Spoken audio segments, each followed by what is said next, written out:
Doug, would you do the resolution, please?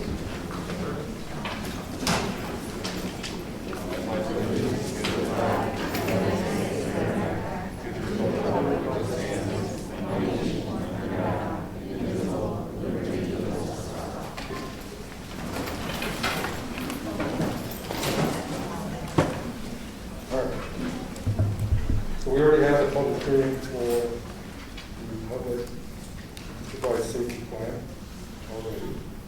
Please call to order and roll call, please. Douglas Beebe. Here. Jeremy Connors. Here. Patty LaFleur. Here. Cheryl McKenzie. Here. Ed Merritt. Here. Christopher Micho.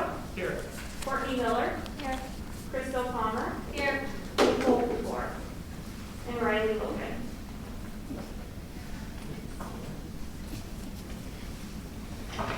All right, resolved that the superintendent of schools will commence to the Board of Education to approve the agenda. Any motion? Motion. Jerry?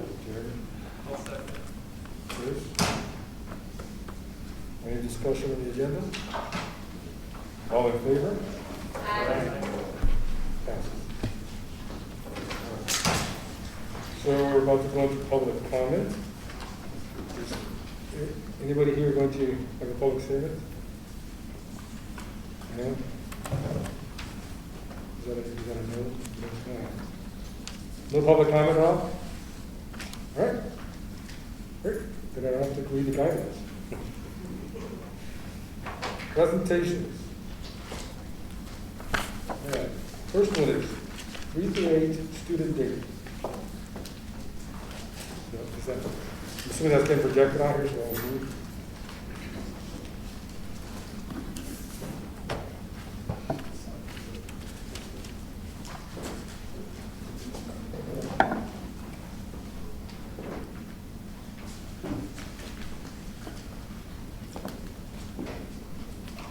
Well, Principal Seller's getting ready, just a little background.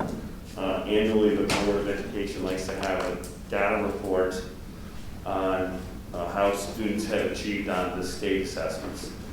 And we always want to remind anybody who's here in the Board of Education that these assessments are just simple snapshots of a piece in time on how our students are achieving on that particular day. Today, what you're going to see is really solid numbers, some of the best numbers that we've ever seen before. The State Education Department is opposed to comparing this data because they feel that enough students took the exam, yet more students took it appears that more students took the exam than when the opt-out movement was in full force, and they counted those assessments as only internal problems and nothing that did not impact the validity of the exams. So nonetheless, we'll take that advice for what it's worth.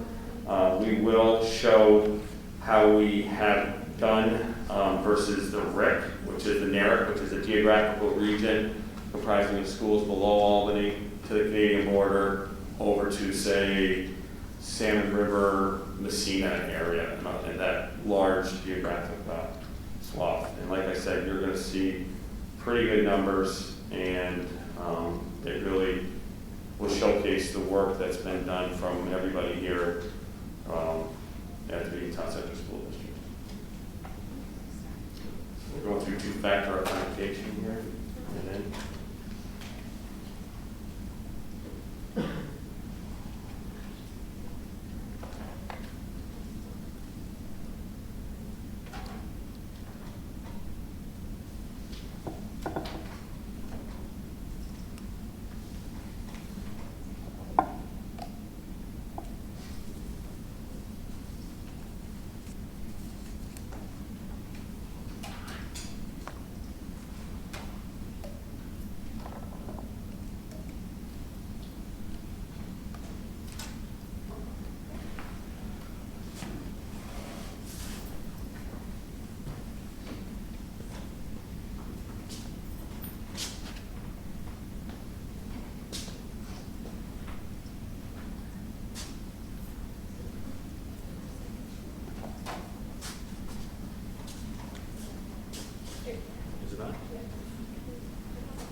It's not a period.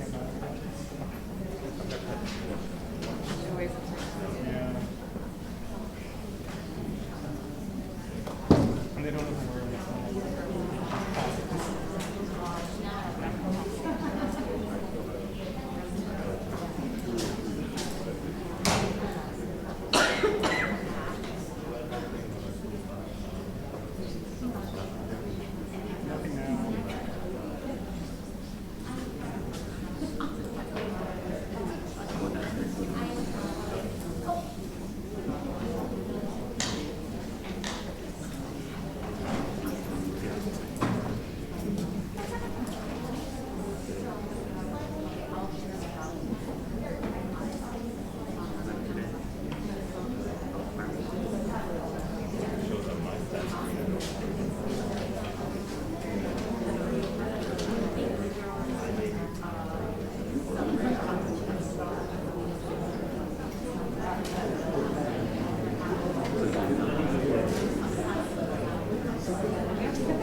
It was, but you gotta do it again. You gotta do that again. You gotta figure out how to cut down the keep changes. Yeah.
Okay, thank you everybody for your patience. We've got our presentation slides set up. So I'm here to present our scores from Cumberland Head from the spring to 2021 ELA and math tests. I'll show a comparison across the years. Oh, good. Perfect. So this first slide just illustrates the changes that have happened with the New York State tests over the years. I won't go through them all, but I will note some of the most important changes from my perspective. So you'll see in 15 and 16, the assessments were no longer timed and the number of questions on the assessments decreased. 16, 17, the important ones to note is that teachers, New York State teachers were involved in the selection of the test questions. And an allowable testing accommodations changed for ELA. Test read is now an allowable accommodation in 16 and 17. So moving ahead to 17 and 18, the scale scores changed and they were based on a higher scale. So in order to get a 3, your scale score had to be even higher. Assessment questions were written by New York State teachers, and the testing changes went from 3 days to 2 days. And in the year 18-19, we administered the computer-based testing all across the board. You'll see in previous years, the middle school had dabbled in that before the elementary school, but in 3 through 8, we were all in. And during the pandemic, there was no test. And then last year, part 1 of the exams were only given in this paper-based testing. Schools in the area had a choice to do part 1 and part 2 if they wanted. There was no school that chose to do both parts. Everybody chose to do part 1. This is a slide that shows our scores across the school, across the years. The red bar represents the latest school year tested. There is improvement across the board. You can see where the orange was a particular dip. It was the year we tried computer-based testing, which most likely caused that, could cause for concern. For those who weren't here for that, there were a number of flaws in the state testing platform. Our kids were ready, our teachers were ready. The platform just wasn't ready. So if you want to take a moment to look at that, on one side, there's the percent passing at 3 and above, and then you can see the key with the years along the side. Okay, and the last school year, it's the red bar going across.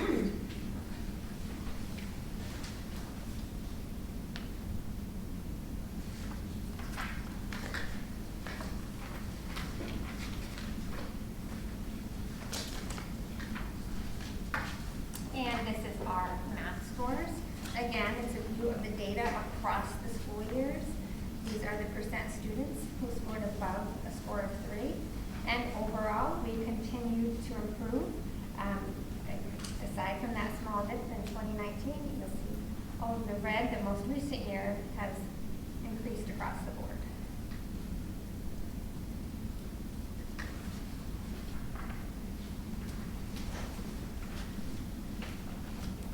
This grid, this is what we call a heat map. The darker the color, the better standing in the area.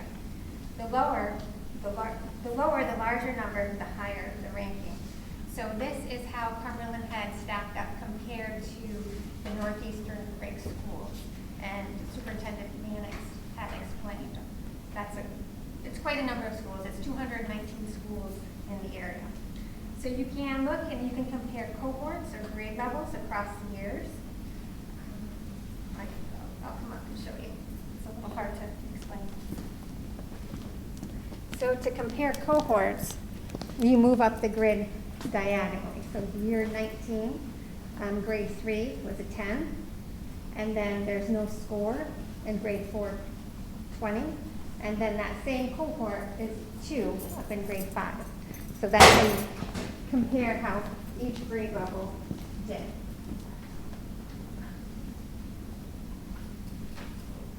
In ELA, our 5th grade was 23rd out of 219 schools. 4th grade was 73rd out of 219 schools, while 3rd grade was 111. So again, that 2, the lower that number, the better standing we were in the red.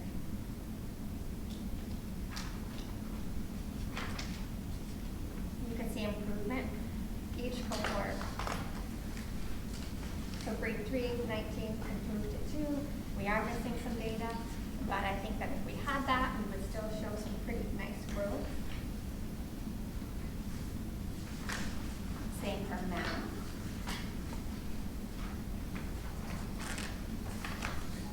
That was math. This is ELA. This is math. So in math for 5th grade, we were 38th. 4th, 125th. 3rd, 59th out of 226 schools. Compared to the region again, you'll see some nice growth. 5th and 3rd grade math scores are a little bit higher, while 4th had some room to improve, but again, it's an improvement from across all of the grade level bands.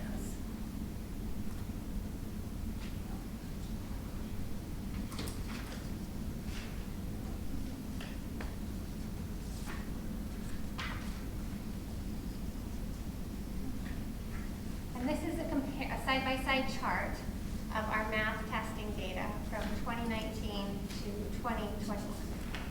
So Grade 5, we had 50% passing in 2019, and we were ranked 5 in Clinton County. In 2021, 63% passing, ranked 3 in Clinton County. That's a great improvement. Grade 4, 29.3% passed, ranked 10 out of 13 schools. And grade 4 improved, 40.7% passed, and number 5 in Clinton County. Grade 3, 32.6% passed, ranked 11th. And moving on to 2021, more improvement, 67.9% passed and ranked 4 in Clinton County, which is really impressive.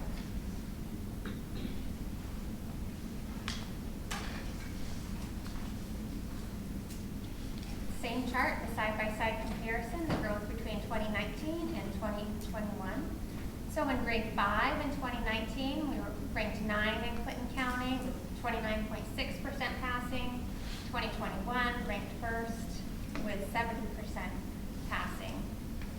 2019, grade 4, we ranked 13th, but in 2021, ranked 5th.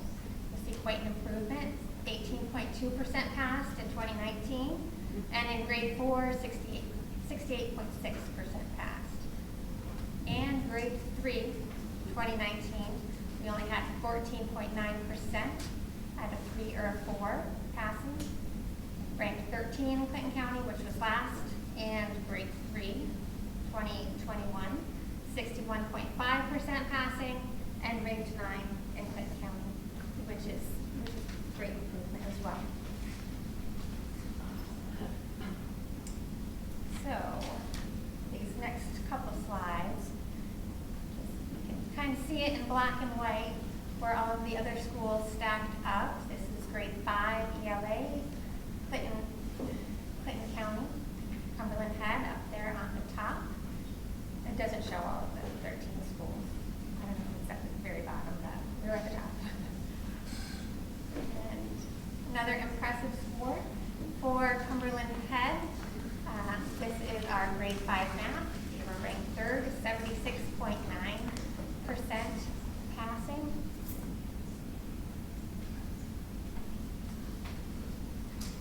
Students were tested.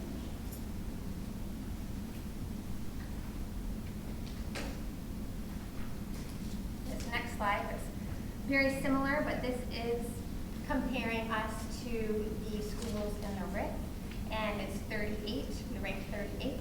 However, there are about 213 schools in that, 215 schools in that area. So again, math was a particularly strong area. So I mentioned the strengths, so now it's only fair if I mention an area that's still quite good, but still an area that we're going to work on, and we are. So it was our grade 3 ELA, ranked 9th in Clinton County. We had 61% passing, which is great. It's still impressive, but it's an area to watch. We ranked 9 out of 13 schools in Clinton County. So we do have ways in which to improve. We do have summer bridge program. We're starting our after-school homework lab for students who have learning loss due to the pandemic and quarantine. We're implementing new reading programs and providing direct instruction to our WIN students. And we're currently shopping for new math intervention programs. So overall, due to the hard work of all of the teachers, K through 5, who contribute to these scores, I think that our students fared pretty well. Somebody have any questions?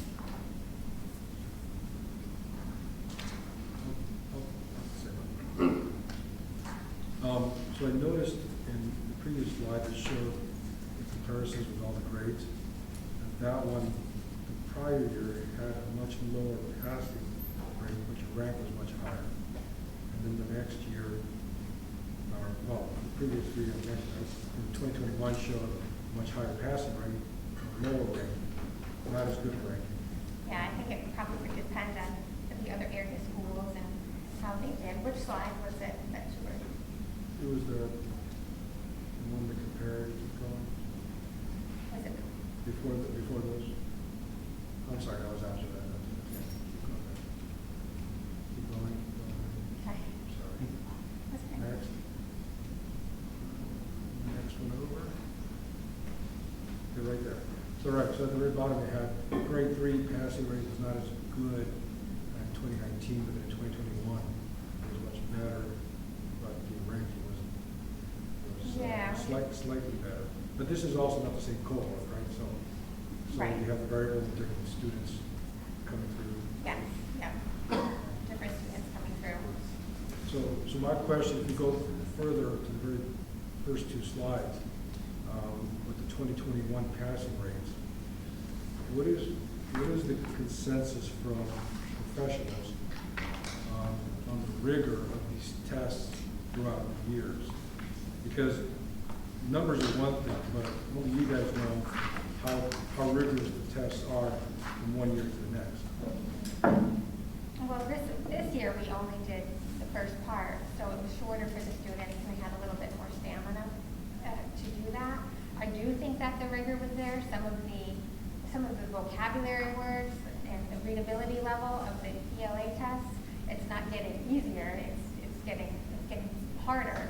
And the word problems for the math tests continue to, be multi-step problems with a lot of vocabulary involved. So I wouldn't say they're making them easier. I think they're trying to make them more developmentally appropriate. But that's up for debate. This past year, they didn't give a section of the test, which could be one of the reasons why more kids passed. So what you had on the slide 2 years ago, they moved from 3 days to 2 days.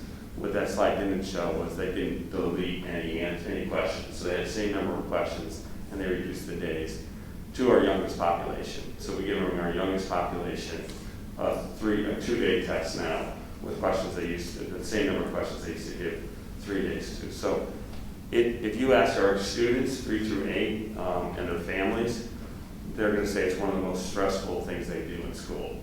So it pains me that we do that to 8-year-olds, 7-year-olds, 9-year-olds. Yeah, we give an hour and a half assessment to Riley for a Regents exam, and he'll know the score the next day. So it's rigorous, it's exceptionally rigorous, and something should be done at the state level to make it more equitable and fair. If the Regents exam has worked for 100 and something years for our high school kids, we should be able to figure out how to make it similar for our elementary students.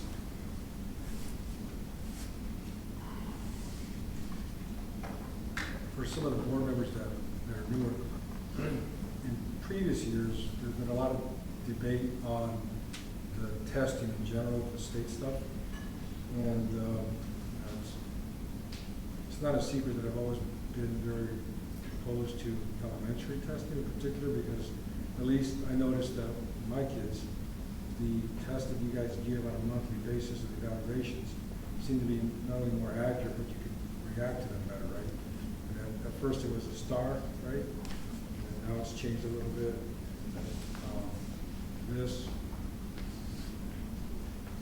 As long as we're doing better in general, we feel, only you guys know if this information is valuable or not, right? I'm not the expert, but you're happy with it, good. Anybody else have a question?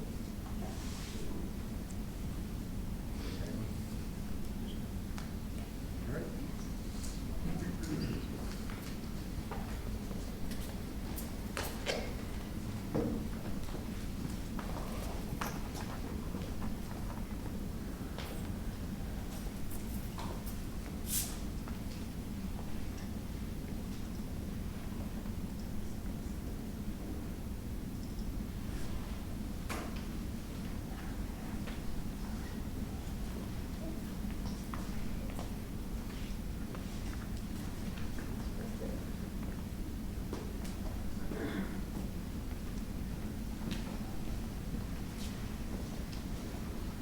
Good evening, everybody.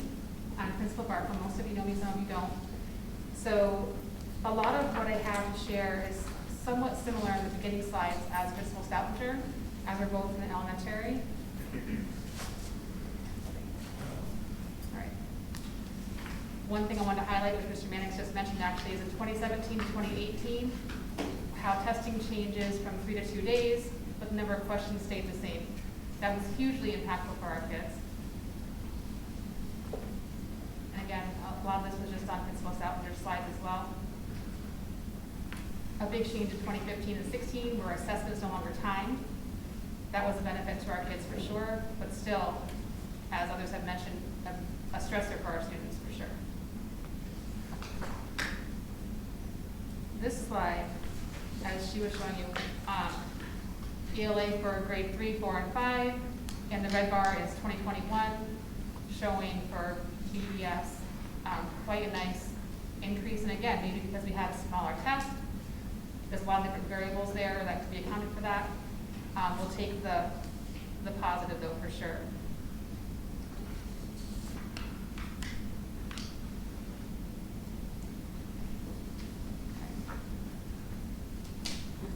For math, very similar. Less of a jump in 2021 for math than there was for ELA, but still significant improvement in grade 3 and grade 5. Grade 4 has a little bit of growth to do, but still an improvement from the previous time in 2019. So then I broke it down into grade 3. So this slide has grade 3 ELA and grade 3 math. And just as Principal Salvinger mentioned, looking at cohorts, looking at years, looking at grade levels. So across both of these, this is compared with Clinton County. Grade 3 had an improvement both in ELA and math. And we don't have previous data as we start in grade 3, but we have improvement certainly from, if you look at math, that's a nice improvement for grade 3, whereas it wavered a little bit for ELA. Not being here, I can't speak to that, but certainly an improvement in 2021. Moving on to grade 4, there's huge growth in ELA, especially in that grade 4 spot, to go from, this is also in Clinton County, to be ranked 10th to now we're ranking 5th is a nice improvement there. And then in 2019 for math, we were ranked 10 for 2 years straight, and then a jump to ranking 8th in 2021.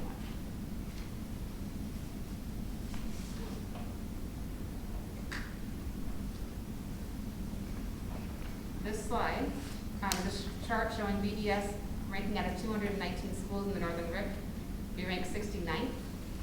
53.5% of our students scored a level 3 or 4 on the ELA state exam, with 43 students testing.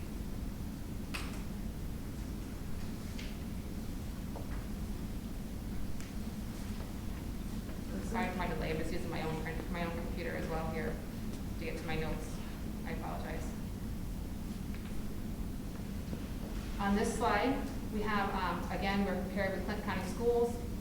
Here we see Cumberland Head and BES top ranking. I think this is probably one of the similar slides that Principal Salvinger showed. But we have top ranking there, ranking first in Clinton County for ELA.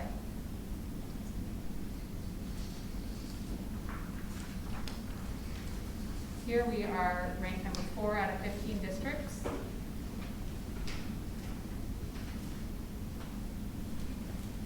And this is grade 5, again, ELA and math. ELA is on the left, math's on the right. I apologize for not having a label up there, I guess. So grade 5, ranking 4th with Northeastern RIC. And for math, ranking 7th in the Northeastern RIC. Both of those are a nice improvement from previous years. Can I just go over that ranking? Yeah, please. Thanks. So that ranking is that we're ranked 4th out of the 200 or whatever. That's in the top 40%. So if you're ranked 1, you're in the top 10%. If you're ranked 10th, you're somewhere between 100 and 90%. And I like what Principal Salvinger said earlier. If you look at 2019 for ELA on the left, ELA again is the left chart.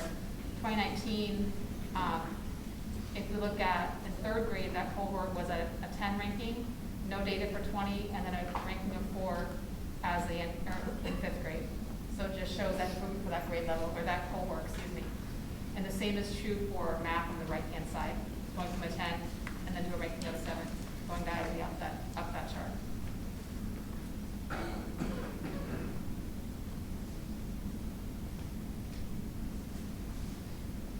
my last slide, which was, I feel like, one of the more interesting slides to see, I was excited to see, is a grade 5 compared with Clinton County. The other ones were compared with the Northern RIC. So to be a ranking of 2, in 2019, that cohort was a ranking of 10, as we stated earlier. Both Clinton County ended up being a 2 ranking out of, I believe, 13 schools. That's what I have for you. Any questions from anybody? Thank you so much.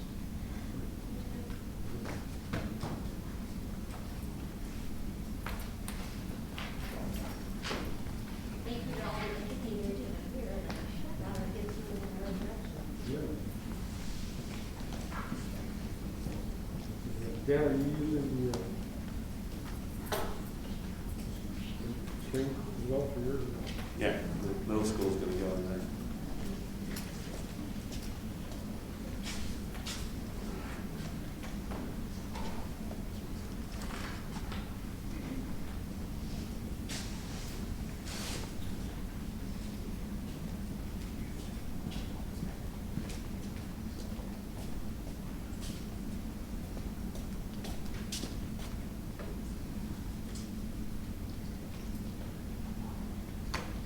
Wow, I'm excited about all the audience members tonight. That's great doing a presentation that I was already nervous about.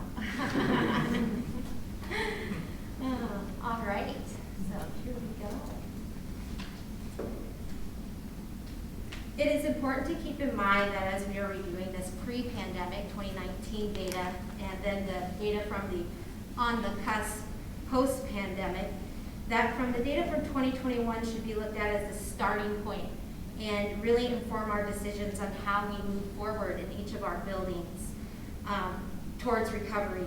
It is not as much about the gains as it is that there were not significant losses during this on the cusp, which is a testament to the hard work and dedication of our teachers, administration, and the board last school year, and all of the hard work we have done to support our students' academic process in spite of going through a global pandemic.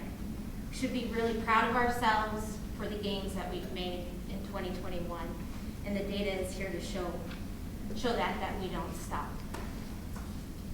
So some significant changes that occurred that directly impact the middle school that I want to highlight on this slide is that in 2017-2018, the spring of 2018, essentially, we did computer-based testing in the middle school for grade 6 ELA and math, and then grade 7 ELA. So our students did have a bit of experience with the computer-based testing. The assessment questions that year were also written by New York State teachers, which was a great addition. The following year, we did computer-based testing for all grade levels, as you've heard, and there was a dip in the performance of our students. And then obviously no test, and then in 2021, we only took one session, and they were paper-based exams, which we had made that decision to move to paper-based exam the spring of 2020 due to the lack of academic performance on the spring of 2019 exams.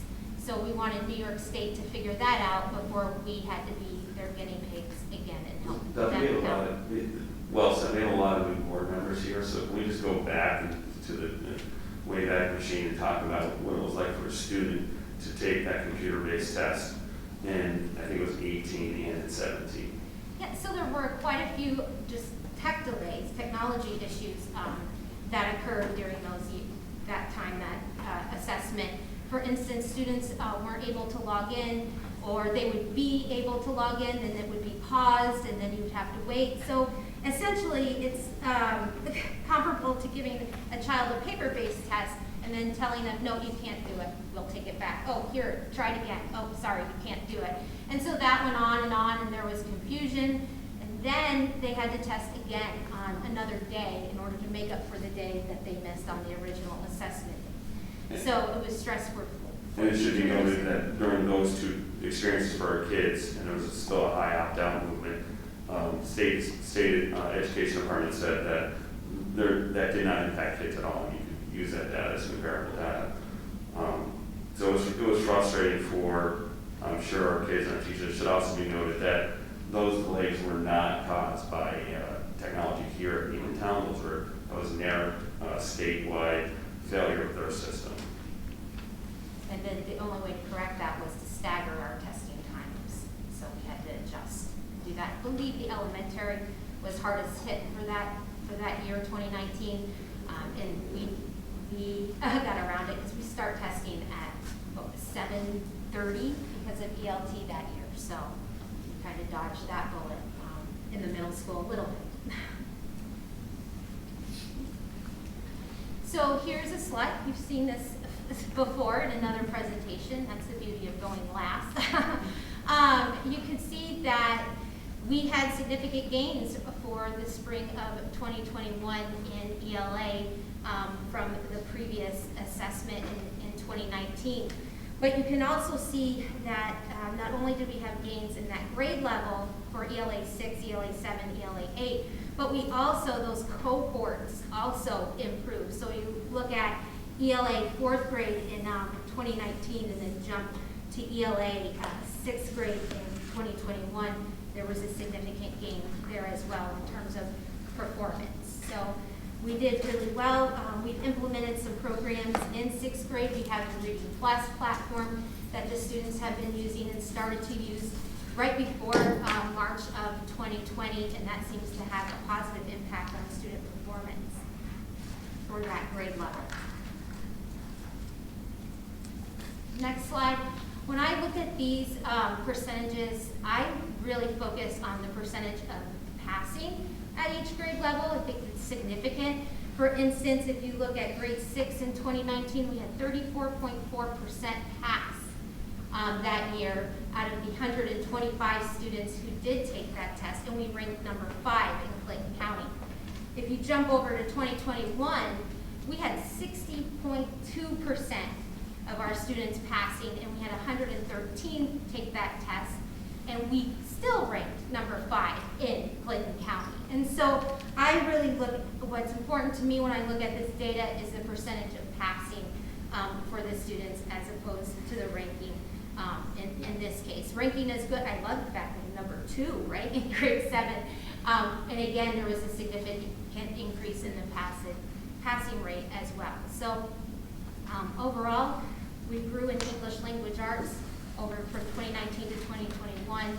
And again, that's a testament to all the hard work and dedication of the administration, the board, and the teachers to have these kids in class in front of an instructor. Math, we see a few gains here. Grade 8, we have a low percentage rate, but again, our algebra students, they do not take the grade 8 math exam. Because they're taking the algebra regions. And also we have quite a few students who opt out of the grade 8 math test. I don't know why, but you can see that it's 79 out of 103 students take the grade 8 exam. In 2019, 2021, we had 66 out of 115 students take the math exam that year as well. So there's not as many take the math exam, but in grade 7 in 2019, 52.9% pass, and then that dipped a little bit with that 34% in 2021. We went from 2 to 4 in a ranking, and then in grade 6, a slight dip as well. We could talk about this all day, but as you and I know, math takes practice, and that March of 2020 in front of a computer, it's just not the same as being in front of a live instructor. And so that's what we're looking at. But again, the real work is yet to be done when looking at this data. It's about getting those reports from the state and looking at it standard by standard to see really where those deficits are so we can target where we're going to go with our instruction to help improve our students' performance in math. Any questions? All right, thank you. Thank you.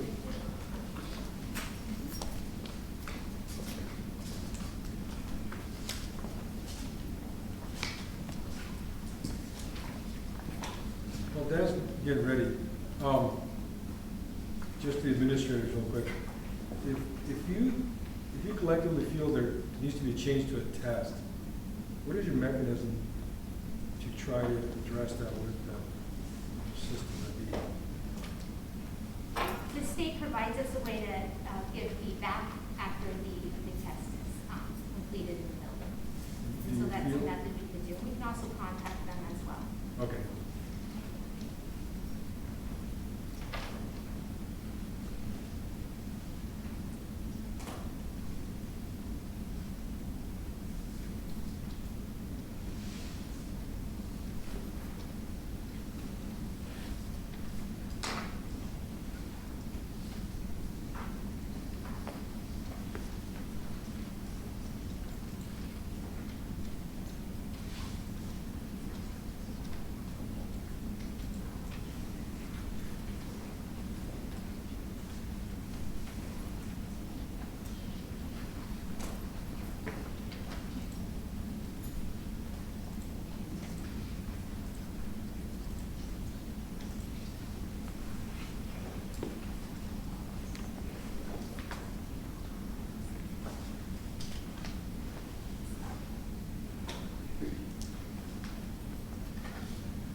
So the other day, we had a board member ask a couple of questions about ELO, and I said, I'm happy to give a presentation, share it with the board, and answer any questions. So ELO was an offshoot of ELT grant that we received, I think it was 2015, it might have been 14, it might have been 16, but I think it was 2015, which was an ELT grant, which is an extended learning time grant for every student to receive a certain number of hours of more hours of instruction, so by extending the educational day.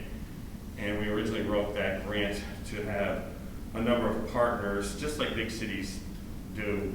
They may partner with Boys and Girls Club or the YMCA or museums and different quasi-educational agencies to extend learning opportunities for kids, and that's exactly what they did at Syracuse. We went and took a look at a couple different schools. And then when we got home, we realized that we really didn't have that infrastructure here at Beekmantown, and we weren't able to use Cornell Cooperative Extension. They said, sure, we'd help, and they gave us like 2 or 3 people, and we had 2,000 kids here. And then the YMCA helped, and they would give us like 7 people. And Plattsburgh State would help, and they would give us a few aspiring teachers. So really, we looked at it, and we engaged with the BTA. A lot of them are here today. And we were able to extend the day with the use of just all the teachers extending their pay. So we opened up the contract, and it changed the work hours, and it changed a lot of different things.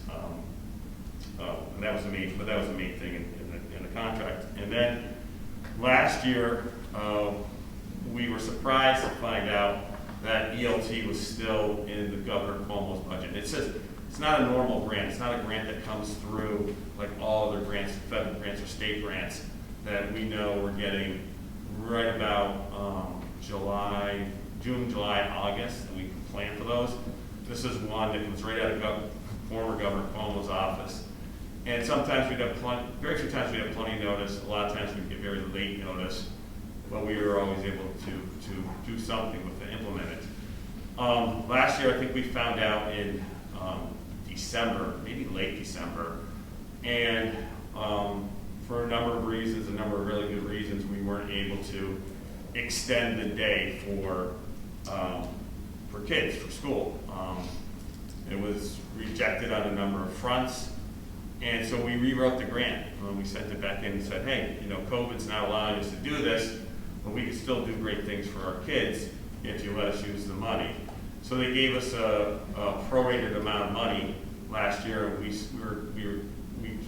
framed it as extended learning time opportunities for kids. So it would be available for all kids, but it wouldn't be mandated that all kids participate, certainly for a number of reasons. COVID is the main reason. So, and you guys probably saw, if you were plugged into this Beekmantown Central School District, you saw amazing opportunities for our students. It was inspiring. It was wonderful for our kids to come back on campus and be together and engage in so many different activities that they hadn't been able to do since maybe February or January of the year before. And I personally, as my own kids, I got to see their physiques change, and because they had more movement in their day, and just you could see them be happier because they were with their friends and more friendly activities, and it was all good. And then COVID's not over, so we stayed with ELO for this coming year, and we've had some difficulties kickstarting it, but over the last 2 days, I think I've signed maybe 20 different ELO opportunities for students, which will be going out soon, and hopefully there'll be more coming. So this is a little bit about that process. So this year's approved ELO will look much like last year or the original AS. So the first year or two of ELT at the elementary level and even at the high school level, high school, middle school level, things were different, and there was a lot of creativity involved in ELT, and then we saw a lot of that creativity come back last year. BAS stands for the Beekmantown Adventure Zone, and this was written into the grant, and we parlayed this Beekmantown Adventure Zone off from a school district in Fall River, Massachusetts. We actually went and visited that school district, and we really just kind of copied what they were doing with their extended time grant in Massachusetts. Our 4 cornerstones of BAS were improved academics, but different academics, not just more reading time or more math time. We didn't need that. Since No Child Left Behind, that's been delivered. It's all the other things that went away is what we wanted. So we had 2 pillars, 2 in gray, were fine arts. We wanted our kids, fine arts has been, kind of decimated over the years, not by the Beekmantown Central School District, but by the federal government, and our focus on, again, reading and math, which are great focuses, but you can't argue that fine arts needs their spot. And then there's a soccer ball there for athletics, but it's really not for athletics, it's more for adventure.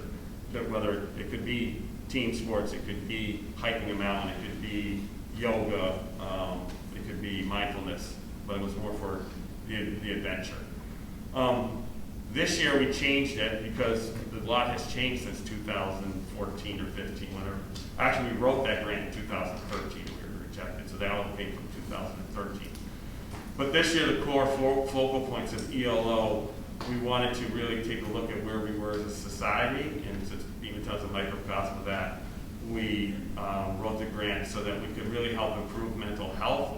There's no doubt that the pandemic's been tough on so many people, young and old, and we wanted to find ways to do that, and that can happen in a lot of different ways. Sometimes it's just getting out and moving. So we wanted to do that.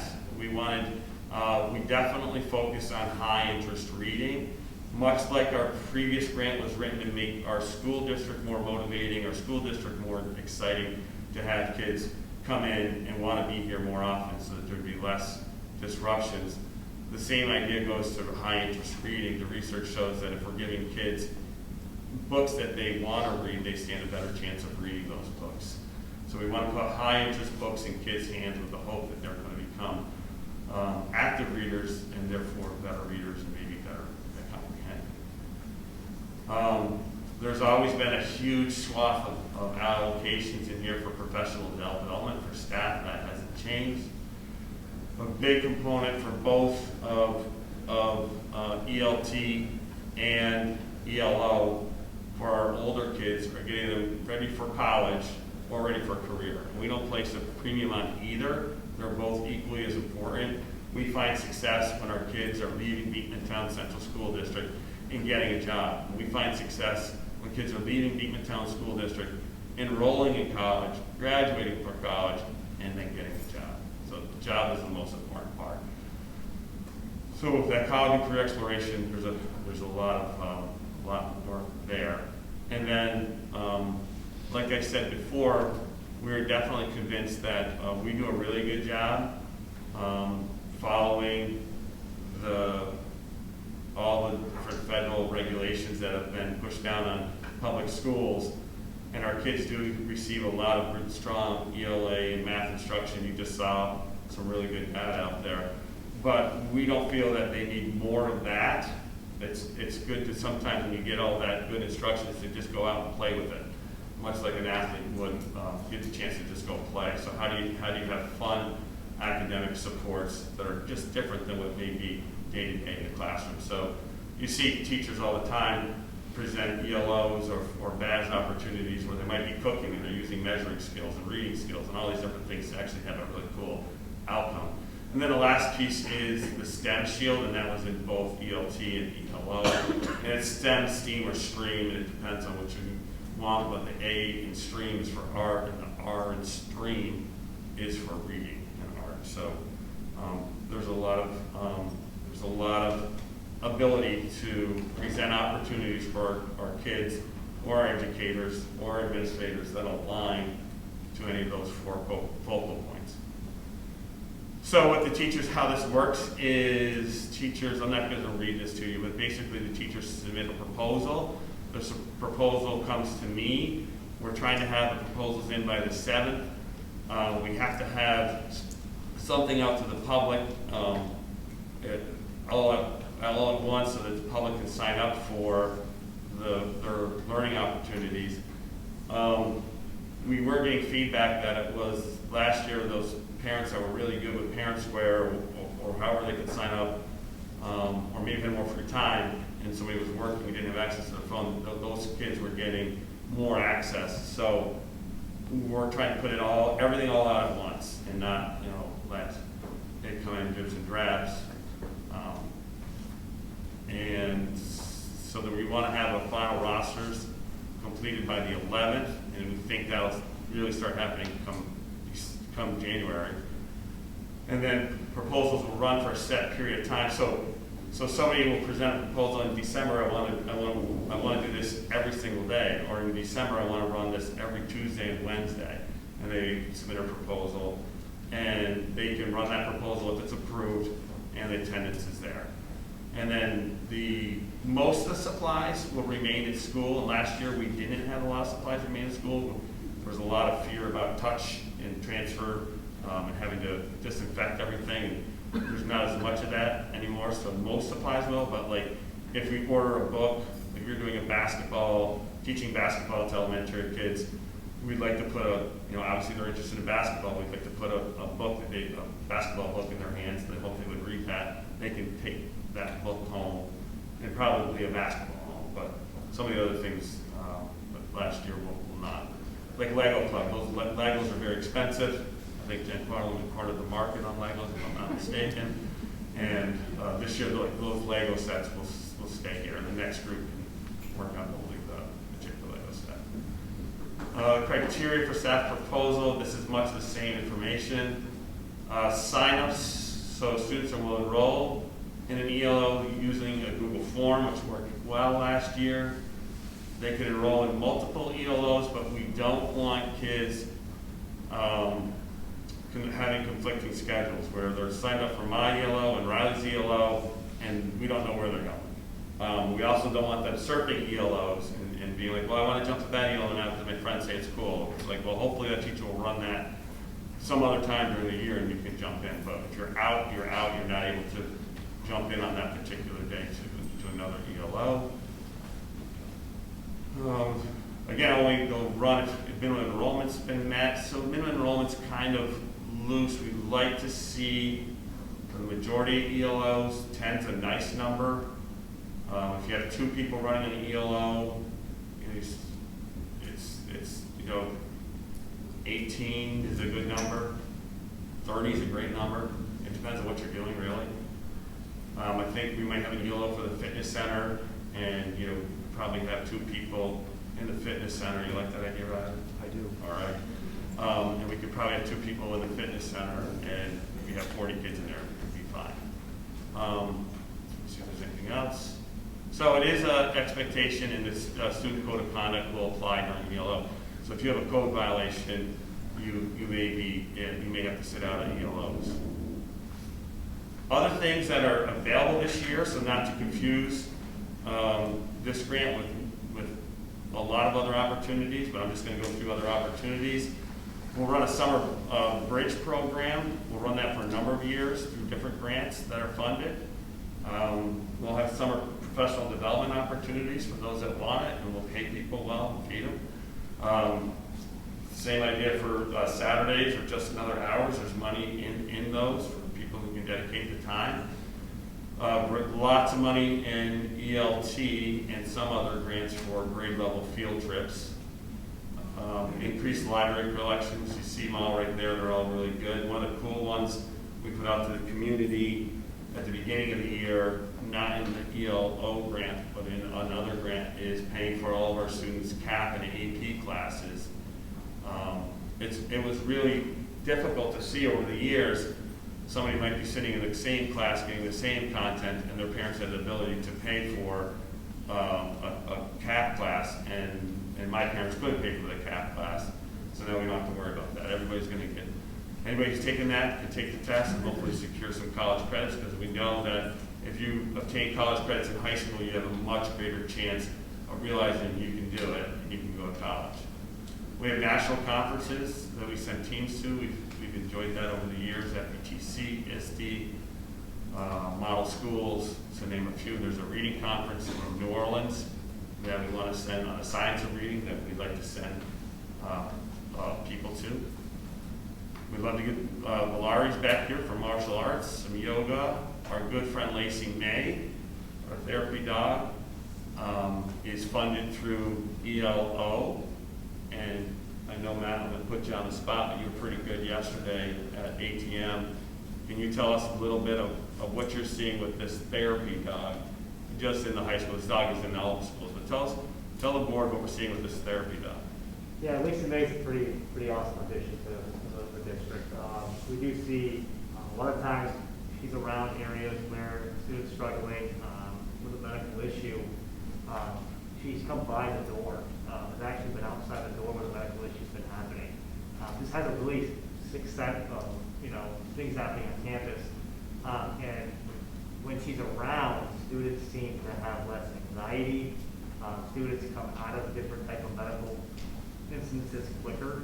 And I've seen this firsthand on campus. So, Lacey May, huge addition. You think it's just out of the Great Dane on campus, but you would just see the impact she has walking around our campus, and just, you just see our students love petting her. But like I said, I've seen medical issues eliminated because of her presence. So it's really cool to have her on campus. I think it's a wonderful asset, and I'd love to continue doing that. It's great that we have it in the ELO grant. Thank you. I was recently at a conference, and they asked, they had this tool, this quasi-survey tool, and they asked everybody to name something really cool that's happened in their district, and then everybody judged it. And believe it or not, number 2 and number 3 were superintendents who said we just implemented a therapy dog, and it's been fantastic. So I was thinking the whole time, hey, we have a therapy dog, and she is fantastic. Another, we have mindfulness training, as I mentioned before. In some of these grants, we have air quality staff to make sure that air ventilation is strong here, because we know that is a big key to preventing spread in a building, indoors. Summer school nurses, outside the day meetings. Like I mentioned, it's not necessarily professional development, but like you could do data meetings, you could do different type of meetings for the adults. And I think recently it was at the middle school, we had Echo STEM Day. Did the elementary go to that too? Yeah. Yeah, elementary and middle school had Echo Museum came here, and we have a partnership with them for the next 2 years where all of our classes can go to Echo. We're working on transportation issues. It's not our issue as much as it is the supply of bus driver issues. But I think we're working on trying to get the Echo Museum Day over to Cumberland Head. So that's a different grant as well. So with that, the Board of Education, I guess I would ask you, what questions do you have for me? Crystal? I have a question. So last year what percentage of the grant was spent? That's a perfect question for Jen Barber. We got a prorated amount of $1.8 million and we spent almost 1.3 Okay, and in 3 months. and so if we don't spend that money, it goes back? Correct. That is one grant that does not roll over. Okay, and this year's grants around? 3 million. A little over 3. Yeah. 3 million, like 20,000 or something. Yep. Use it or lose it? Yep. Okay, thank you. Again, we go over the process of creating the different opportunities and how they come forward, selected. Yeah, well, that's a really good question.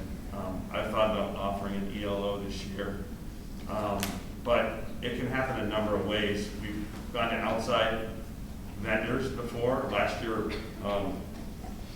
year, Beartown had mindfulness training on top of the mountain for kids, and they supplied that. It was awesome. But we've had teachers just take kids over the years, and probably, and definitely including last year, take kids to different spots and work with them. They have something that they're very interested in. They would just put pen to paper. There's just a simple one-page form. They do put together an ad. The ad that you see that comes to all the parents, and then kids sign up. So it's usually something that a couple teachers really think, hey, it would be fun to do this, or kids could really benefit from this. Sometimes it's academic based, sometimes it's just what they're into, but you really have to. I guess everybody probably thinks about it a little differently. There's a lot of people who are like, I can't do it. We're busy. I know my family, we were busy last year with all kinds of travel sports, and our kids were watching their friends go to really cool places that they wanted to go, but we were already committed. That happens. Some people are tired, and some people are, and some people may do an ELO. I know this is actually going to happen. There's people who are going to do an ELO every single day, and then there's other people who who will not do an ELO.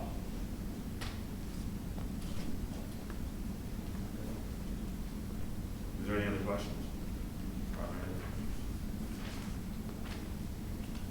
Well, thanks for your time.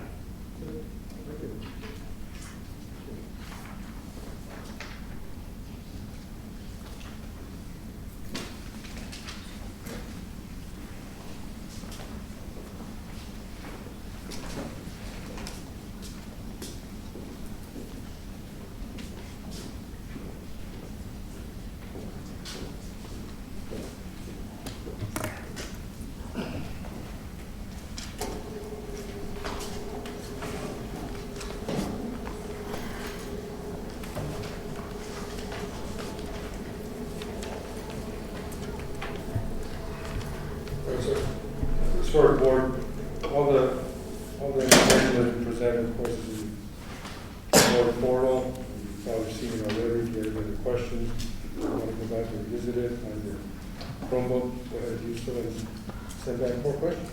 Good presentations, I appreciate it. Well done. Okay, next one is reports. Mr. Landis.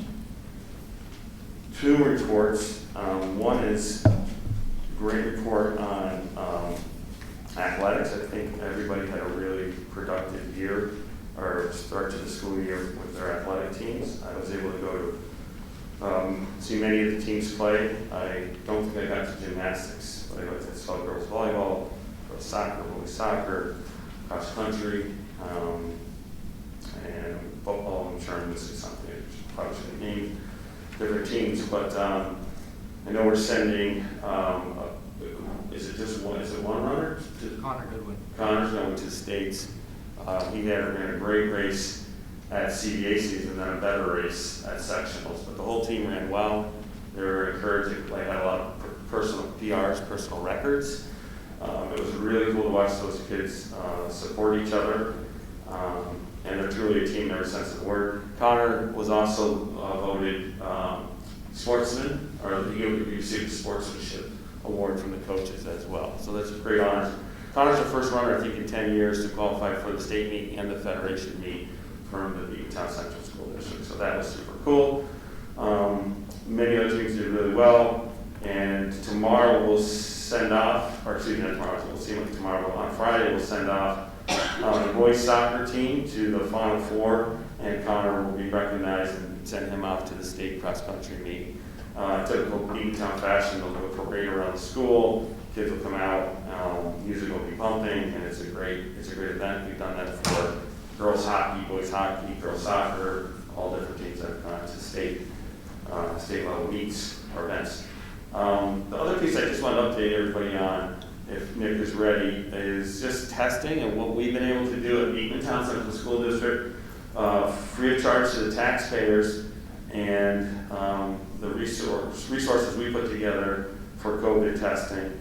And then we would be remiss if we didn't take a little bit of time to talk about what's happening, what's available outside of Beekmantown and what's available here. And Nick, if you touch on the positivity rates as well, and Matt, if you want to jump in about the homecoming, how you're feeling about that. Go ahead. Sure. So since the board last convened, we have begun doing two parts of the state requirements for testing. We've begun testing students who are symptomatic in school, and we've also been doing a weekly screening of students. So each week we're testing somewhere between 60 and 70 students who fall into one of those two areas. At the 6th through 12th grade levels, we're screening 50% of the students who we have consent on, and the numbers are only approximately 30 students have consent to be tested each week at the middle school, and only about 15 at the high school level. Elementary, Cumberland Head, 80 students have consent to be tested each week, and at Beekmantown Elementary School, it's 60 students. So at the elementary level, we're screening 25% of the students each week. It takes the nurses, they've got it down pretty well. They were a little bit apprehensive at first about the additional workload. They've done an excellent job, and they can test about 15 students in 10 minutes or so. So we're glad to have that up and running. We also, some of our faculty take this brand of test outside of CVES, and it's also useful to have extra tests on hand in case a faculty member is unable to do the CVS testing, which is somewhat rigid, or if someone who's absent for other reasons that they might have forgotten to take the test. So we have used that. This is our third one. Related to that, CVES has just offered us, for students, the same clarified test that the faculty take. However, our nurses would still be required to ask the students a series of questions that the adults or the faculty are asked. Some of them, when's the last time you've eaten? Where do you work? Do you live in a nursing home? Are you pregnant? So I've asked for an exception so we didn't have to ask students all those questions. And the only feedback we've had so far is that you have to ask the students the questions, and they have the option to decline. So I don't think that's the most conducive use of our time.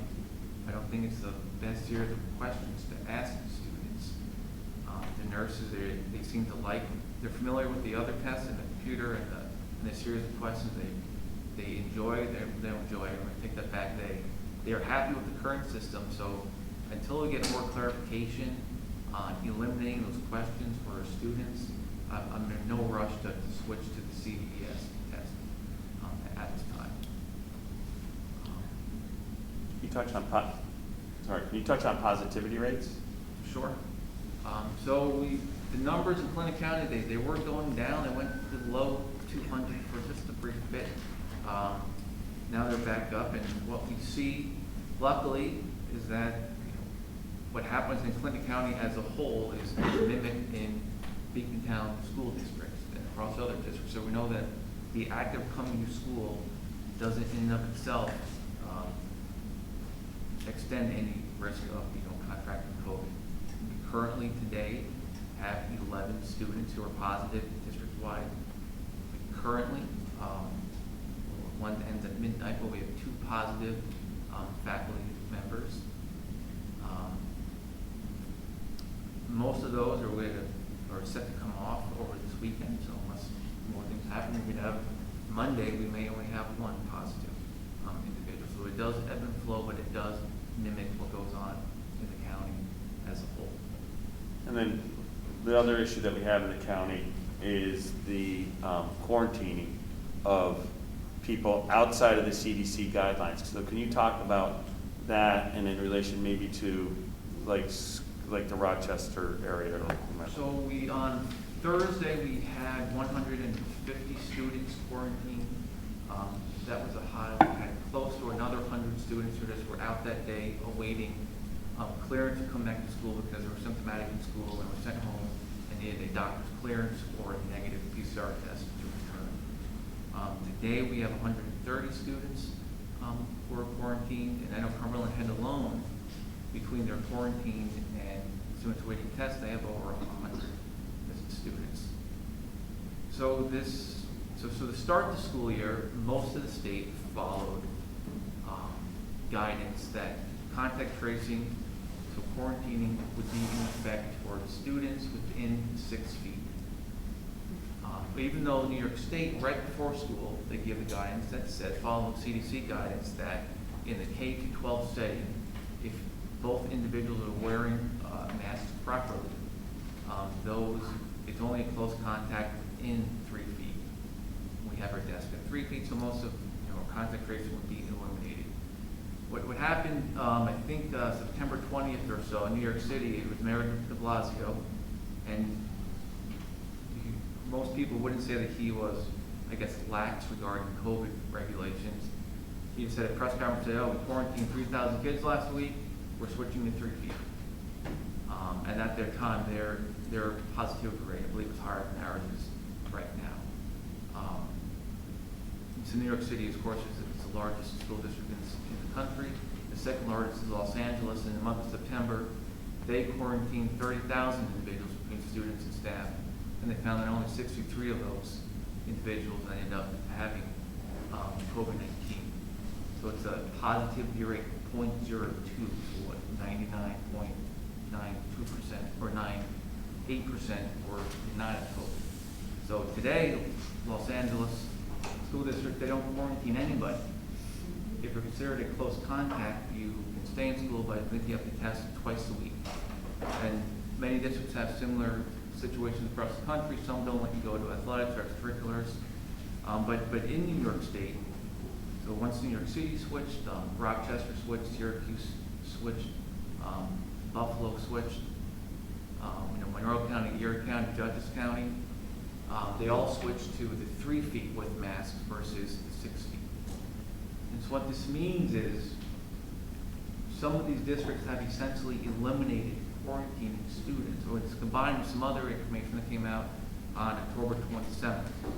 New York State Department of Health said, there's an odd memo that said, we didn't agree with this, but if your local health departments would like to, they can adopt one of these 3 following policies, or all of them.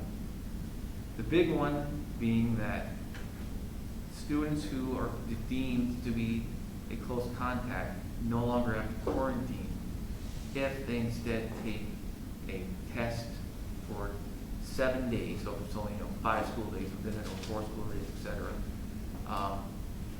They could take a negative, or if they're negative, they can stay. So it could be a PCR test or a rapid antigen test.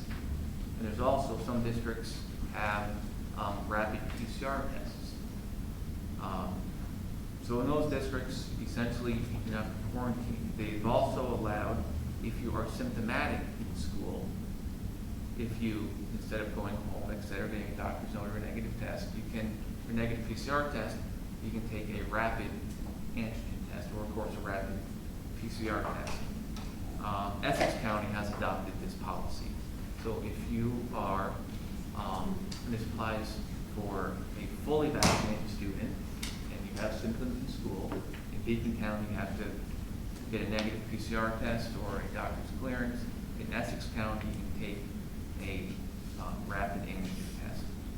And also they allowed counties to also just quarantine students, but reduce it from 10 days to 7 days by having them take a negative test sooner.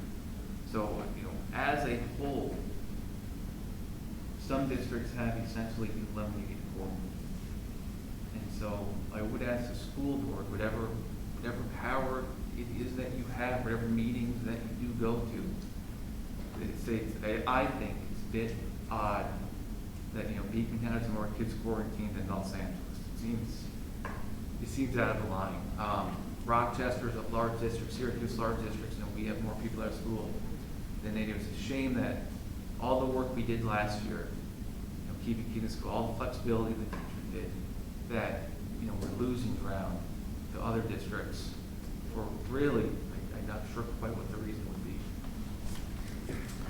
So. Thank you, Nick. And I did reach out when the state came out with those rules to our 2 local people who have the ability to say, yes, you could do this if people wanted to do this in your district.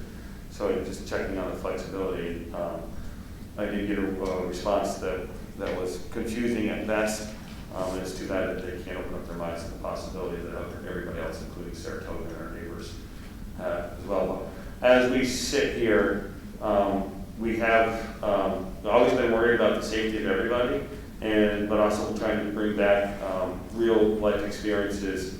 And we have one coming up indoors right now. I know it weighs heavy on people. So Matt, you're in charge of the high school and homecoming, I guess. So if you want to just talk a little bit about what you're looking at this weekend for homecoming, and allow the board to understand this and weigh in if they so choose. Yeah, so I think it's important that we're completely transparent with the board, right, of, what it looks like right now. They gave you some background information on the current numbers. When we originally had homecoming, it was October 1st. And at that time, we saw, pretty great numbers of positivity rates. We felt with the real committee that at that time it wasn't smart of us to have a homecoming dance. So we did postpone that. And I know Superintendent Mannix, myself, and Mr. Pepe looked at the numbers continually. One of the things that we looked at is we saw a low, and that's one of the things we want to do. Right? We want to take advantage of those times where the cases are low for opportunities for our kids. And we saw that go about down to 30% at the time, so that's when we would operationalize getting the homecoming back. So going through the opening committee, we talked about the homecoming, talked about having 2 gyms, having 2 DJs, and had that plan together. The opening committee accepted that plan. So we have that in place. Homecoming is this Saturday. Right now, we have about 173 VHS students that have confirmed. We have 28 guests from other schools. So that was a piece of the reopening committee that we talked about too, is allowing guests from other schools. And they were okay with that. So we're talking 28 other students. I'm thinking we're going to be right around 225 students at our homecoming dance on Saturday. 2 gyms, middle school, high school gym, splitting them up. We talked with the student council. We had a meeting, making some really good ideas of how to get students from one gym to the other. Our 9th graders and 10th graders are going to decorate and select the song choices for the middle school gym. There's their own DJ. The high school gym is going to be 11th and 12th graders. They selected the songs for the high school gym along with decorating the gym. So I would actually like to thank our class advisors, our class officers for the work you put in on a quick turnaround. After we got the reopening committee going in that lull, we want to take advantage of that lull. They've done a great job getting that back in place. So I really appreciate our officers. I appreciate the student council and all the work that goes into putting something like this as a homecoming dance on. It's not easy. It's a lot of work, it's a lot of moving parts, and great that we can do this in a short period of time. We've done it in about 3-4 weeks, which is amazing. We mask on at all times. Students will be able to dance. So they will dance, mask on. So if you look at that 3-foot rule, right, so within that 3-foot rule for those safety measures, we have 17 supervisions there, so people will be all around making sure masks are on, making sure that we're following those guidelines throughout the night. And we've also provided a mandatory COVID waiver for any student that's going to be attending to complete. So we have a lot of measures in place. I did reach out to the Department of Health. I did talk to Leslie Marion today. Went over this process with her. She said that it looks like it's a really good plan. Then I talked to Ryan Davies of the Health Department, who reached out to me via email. I I did put this in writing over to him, what we're gonna be doing as a plan. He's gonna get back to me on anything that we might need to adjust. But I need to be transparent too myself, is we've had 11 cases since October 25th in the high school. That's concerning, right? That's something that we want to make sure we're looking at. When we're going to have a homecoming dance of 225 people, I just want to make sure the board's aware that, there's a possible risk of spread, right? Anytime you put 225 people together, we're not keeping the 3 foot of distance, you have masks, we're doing our due diligence to make sure things are in place and safety is there. But I want you to be aware that we can't keep it from spreading. If we do a positive case there, there's going to be an impact, right? Any student that's not quarantined or not vaccinated will be quarantined. That could be a huge impact. Normally, we're looking in the high school about 60 to 70% of our students on positive cases are vaccinated. So less than 40% are actually quarantined. When you look at a big number like that, even 40% is a big portion of our campus that will be placed in quarantine. So I'd be remiss to say that I'm not apprehensive. Yeah, absolutely. I want to make opportunities happen for our kids, and I want to make sure they're safe. But it's definitely an inherent risk, and I just wanted the board to be aware that there's a risk that we're taking. But at the same time, we want opportunities for students. We'll do our due diligence to make sure that our kids are safe. That's why we're speaking with the health department. We're working together. We have things in play. But I just wanted you guys to be aware. Are there any questions from the board that I can answer moving forward, or comments, or? How do you guys feel about all the numbers that Principal Design just talked about? It's a risk. The risk, that's the nice thing about the waiver. It pretty much spells out the fact that, if your child's gonna go, it's a risk, and you assume that risk. And we did that. We had a waiver last year as we were coming, just as the vaccination started to pick up for a couple of different things. It's a risk. What we don't want to have happen is we go forward with the homecoming dance, and then people will be like, I didn't know this, or, what were you guys thinking? Like, or is it still the right thing to do right now? So can I ask a couple questions? Just to clarify, students can be vaccinated or unvaccinated, right? Nobody's being, right? And then there's no criteria for testing, right? Like, again, I think they'll say there's access, but not every student is going to be tested in order. Right, so I did reach out to the Quick County Health Department on that. They basically told me that you can't get everybody tested. It's kind of almost like a mute point with that. The hard part is having that consent, right? High school has 15% have signed that consent. Right. So you're not going to hit, so you're saying 85% of the students will not sign that consent waiver, possibly, right, to get tested prior to that dance. So testing is kind of that viewpoint in that area. Unless you make testing a requirement to participate. I did reach out to Clinton County to see if they have any more Binax Now rapid antigen tests, and they do not. The stock that they did have, the FDA extension expired in October. And the company that we use doesn't have that? We could get tests, I believe, yes. But the dance is Saturday, correct? Yeah. So, two questions, I guess. The border opened again this week in Canada. And Canada's requirement is a 72-hour test having been negative COVID. So that's a system, I'm not suggesting, but it's like the system to try to reduce the risk. And there's also the question of what is the risk? I remember somebody at one of the sporting events here at Beekmantown, we talked about all the kids that aren't wearing masks at the event. And usually when I go, I try to go to the side that my school's at. So when we go to a soccer game, maybe only a few parents on the other side, right? But somebody did point out, it seems like it's a futile exercise sometimes. It wasn't me yet. when you see a bunch of kids come out together out of a van without masks, they're all together, it just gives me this vision of the Keystone Cops all in one car, and they're all teenagers. are they already self-exposing? So there's some, and we know that homecoming, it's the kids that know each other, they hang out together, they go to scores together. So I try to temper that with the reality of life. But at the end of the day, it is a risk. Because even if they're vaccinated, it doesn't mean they can't promote this spread of the virus anyway. And that's a risk for But not less just, likely compared. but much less likely, yes, correct. Thanks for highlighting it. Much, it's true, yeah, much less likely. And so that is a risk for the kids, the families, the grandparents, staff as well. Those are all things of concern. So I guess we're already real close to homecoming. Does the board want to change the position of testing or go with what?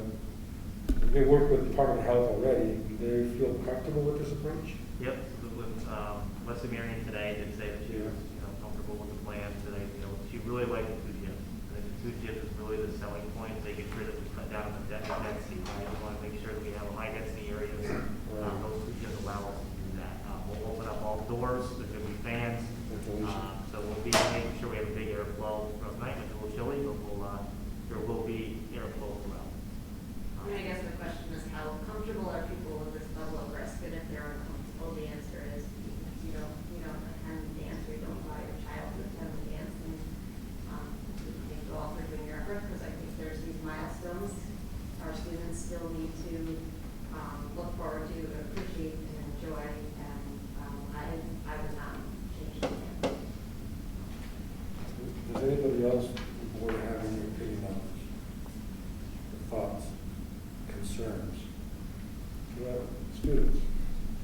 Yeah, sure. So, student council was pretty concerned with the two gym thing. Is this actually going to be worth the purchase of a second DJ? Because what we kind of foresaw was everybody going to the same gym if you get to choose the gym.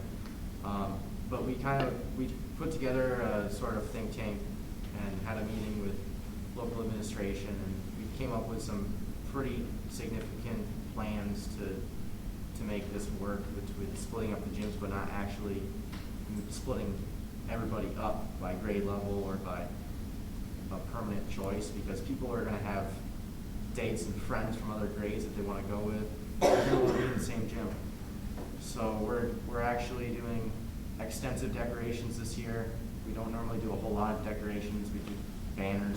But in each gym, the underclassmen are going to be able to pick the decorations and themes for the middle school gym, and the upperclassmen are going to pick everything for the high school gym. In addition, we've already sent this out, but we had forums and we made track playlists for the DJs for upperclassmen and underclassmen in their respective gyms.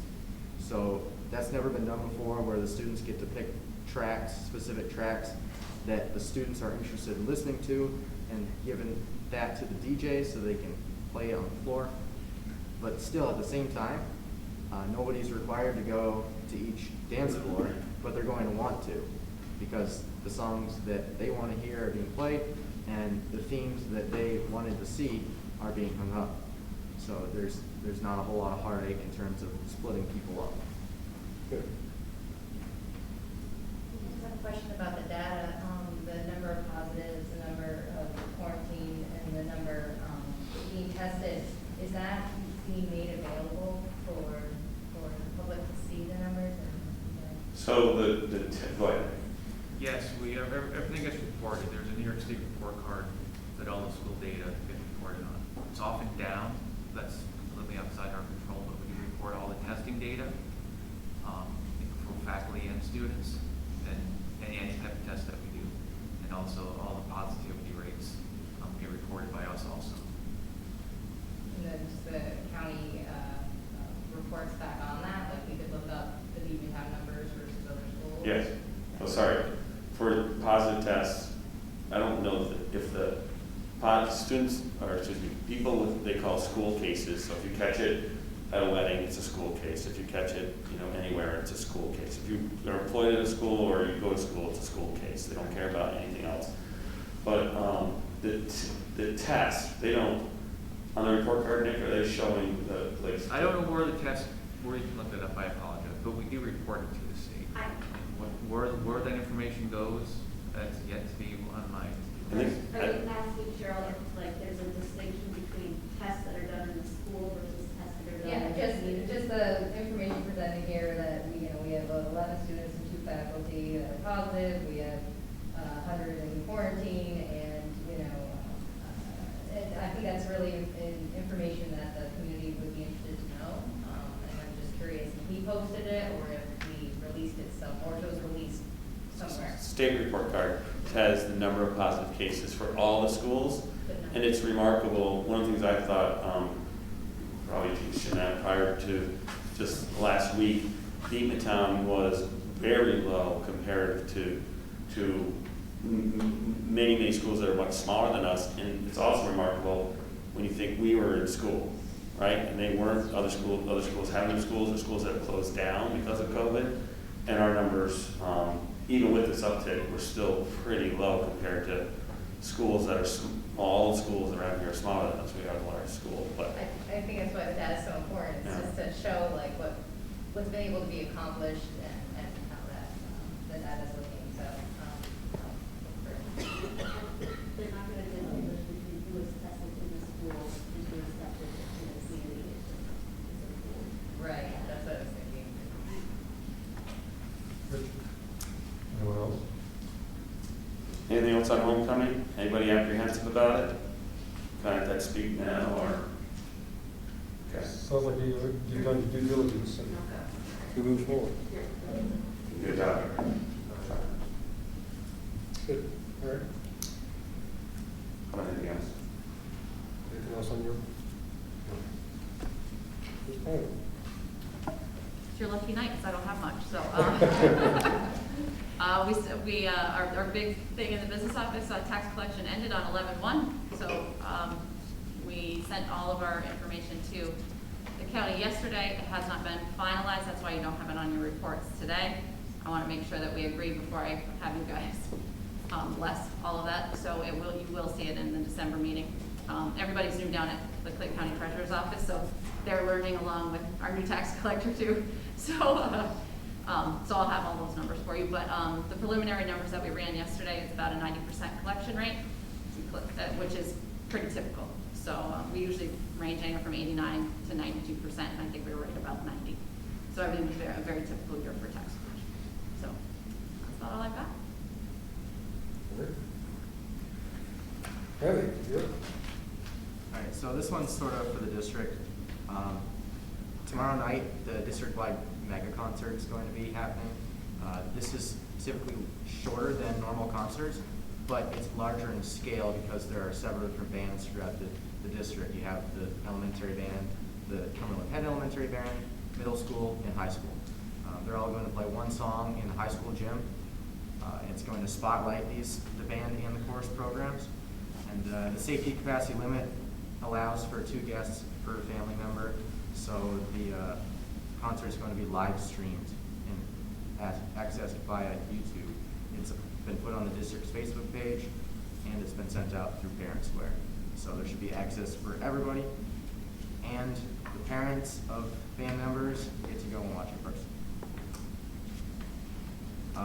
Prom. High school prom is going to be Saturday, June 4th. It's going to happen on the Spirit of Ethan Allen, which is a boat cruise. A survey went out to the senior class a couple weeks ago on whether or not they want to do that or have prom on the 20th at the Rainbow Room.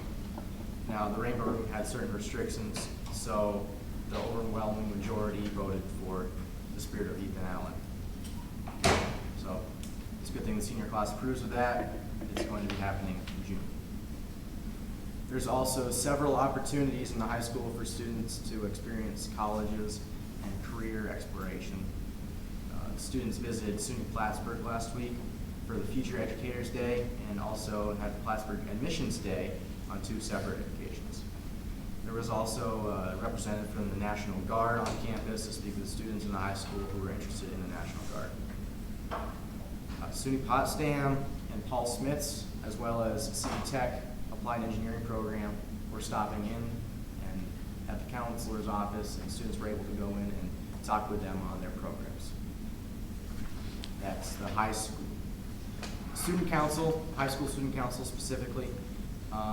Again, the homecoming, we approved the expenditure for the second DJ. It was approximately $450, which is not nearly as bad as we were thinking it was. And again, students, we're taking on quite a bit more work to make everybody go their separate ways with the gyms without actually forcing them to. The National Honor Society just concluded the Christmas wreath fundraiser today, and that provides money to the students, local businesses, the wreath makers, and toys for kids in need for an extra special holiday. The fundraiser also concluded at its all-time highest with 440 wreaths sold.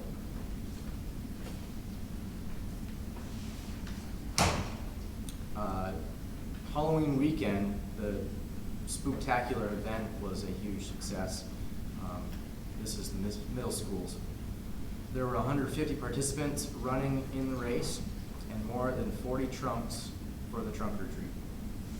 Over 200 trunk or treaters came to join the fun, and the event raised $11,000 for the honor flight. The honor flight is an outstanding. The middle school's Echo STEM Festival was held on the 21st, and it was also a huge success. 6th and 7th graders were able to spend an hour in the high school gym, rotating to various STEM learning stations. And students were able to race Lego cars, produce electric current by cycling on a stationary bike, and build structures out of large blocks, and much more.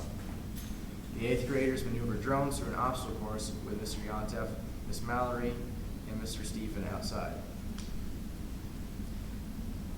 The dog, Lacey May. Lacey, I do like seeing this dog in the hallways. But Lacey May, our Beekmantown therapy dog, has been the main topic of some in-class projects over the past month. While completing a unit on the scientific method process in Mrs. Gadway's 6th grade science class, Lacey May came in and joined the class as they read an article about what colors dogs are able to see. As it turns out, scientists believe they are able to see the colors blue and yellow instead of just black and white. The class decided to put it to the test and develop an experiment that involved Lacey May herself. Students took several different color plates and placed one of Lacey May's treats in the center of each one. Her trainer then brought her into the room while students watched quietly and marked the results in their data tables. After each of the 5 trials, the plates were switched around before she would come in again. The class did not find Lacey May selected blue or yellow plated treats more frequently than the others, which raised more questions about the setting Lacey May was in. Students were actively involved and thoroughly enjoyed having Lacey May in the classroom to help them practice using the steps of the scientific method. So there's the dog being, the therapy dog being used pretty well. Mr. Perez's 8th grade English class has spent the last few weeks learning about how service dogs can help people in a variety of ways, the responsibilities of pet ownership, and appropriate ways to interact with dogs and develop relationships. Students discussed and wrote about how dogs often mirror our behavior and energy, so this can be a way for people to self-reflect and make personal adjustments. Students also focused on how they can transfer what they have learned about developing positive interactions and relationships with dogs to our interactions and relationships with people. Students are currently working on a writing piece that is meant to challenge their ability to articulate thoughts and emotions for their own pet or a positive interaction with another animal.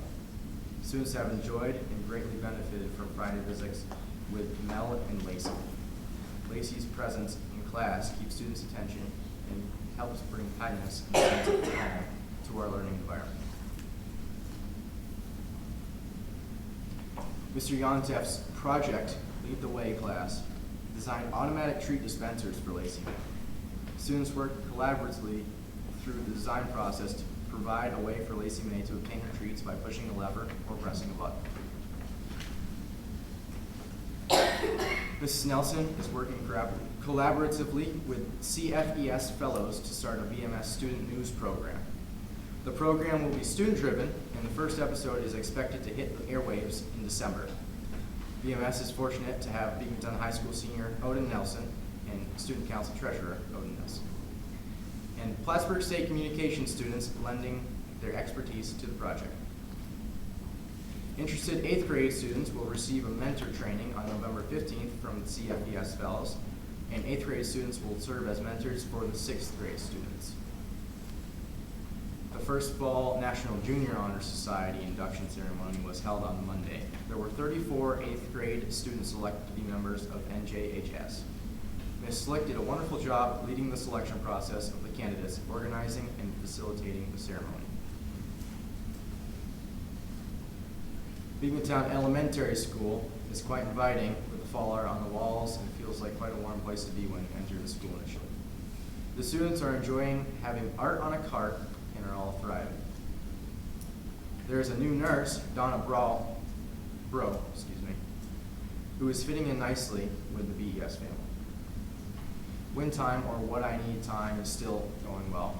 The way the multi-tiered system of support plan is laid out, the students go to their groups for 40 minutes daily, and the kids seem to really enjoy going with their other students from that specific grade level. Some important dates occurred for us at the elementary school. For example, the 15th was White Cane Day. The National Federation of the Blind celebrates White Cane Awareness Day every year on this date. For blind folks, the white cane is an essential tool that gives the ability to achieve a full and independent life. Students create posters, practice using the cane, and have discussions about the topic. October 21st was the elementary's Echo Snow Day. Students in grades 4 and 5 thoroughly enjoyed each interactive station the teams had set up. The students worked collaboratively, had fun, and learned a little science along the way, much similar to the middle school's experience.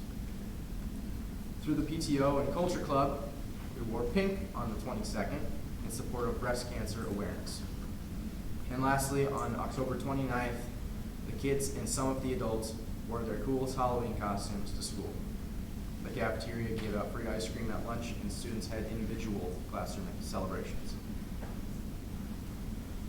Cumberland Head students and staff continue to work hard to provide the exciting educational experience to students they have always provided. As usual, there are a lot of great activities going on. The Cumberland Head Student Council has arranged a 12 Days of Giving campaign, with each day students are bringing in a different food item for the month of November. Student council members are tallying up the donations and reporting out at the end of the event. The food is being donated to local food pantries.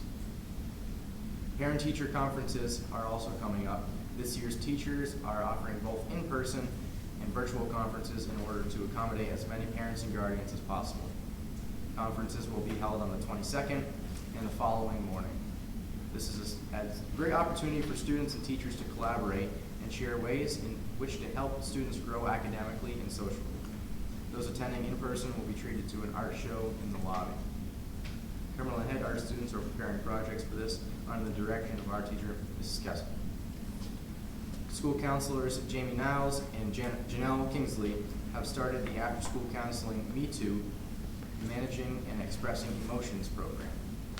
The program is designed to help students develop problem-solving skills, self-regulation skills, and communication skills. The students take part in team-building activities and are treated out to pizza dinner after.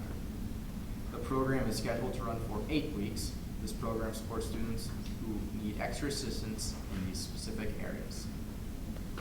That concludes the report from the district. Are there any questions? Thank you. Questions? Excellent. Committee reports. Negotiations. That's me first. All right. Let's see, we've had, since the last time we spoke, we have one more meeting since the last time we kind of talked about it a little bit. We same group met again. I'd like to say that I'm pretty happy to say that it hasn't been contentious. There have been some differences of opinion and a lot of explanation back and forth. So now we're kind of at a standstill. We put out there a couple offers, and we're at a place where maybe not completely in agreement on everything. Does anybody have any questions on the negotiation? Or did anybody want to add anything to it? Any concerns? Any thoughts? Details, we can talk about the details if you want later, executive session as well, be more specific. Dan, did you want to add anything in particular?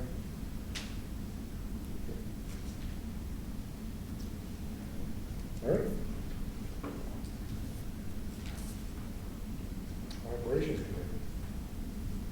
We had an ops meeting October 25th where we heard from Mike, our architect, give a presentation on a number of topics, including the selection of clay surfaces, whether we're going to use wood chips, PVC, chrome, or matting at the playground. We discussed concerns about drainage under that surface and protecting the tennis court from stray baseballs through netting or fencing.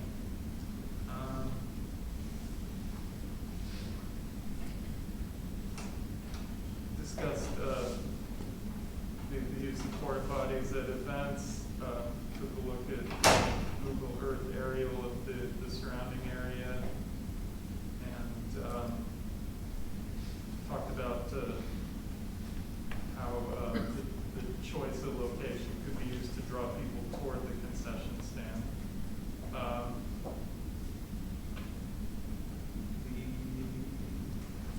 We're looking at a company from Arkansas to work with on those projects. We got major capital projects for consideration. The transportation facility is one. We had, I believe, decided to go with the refurb rather than a new transportation facility altogether. We are discussing new classrooms versus converting the district office to pre-K. That would be 6 classrooms over the next 5 to 15 years.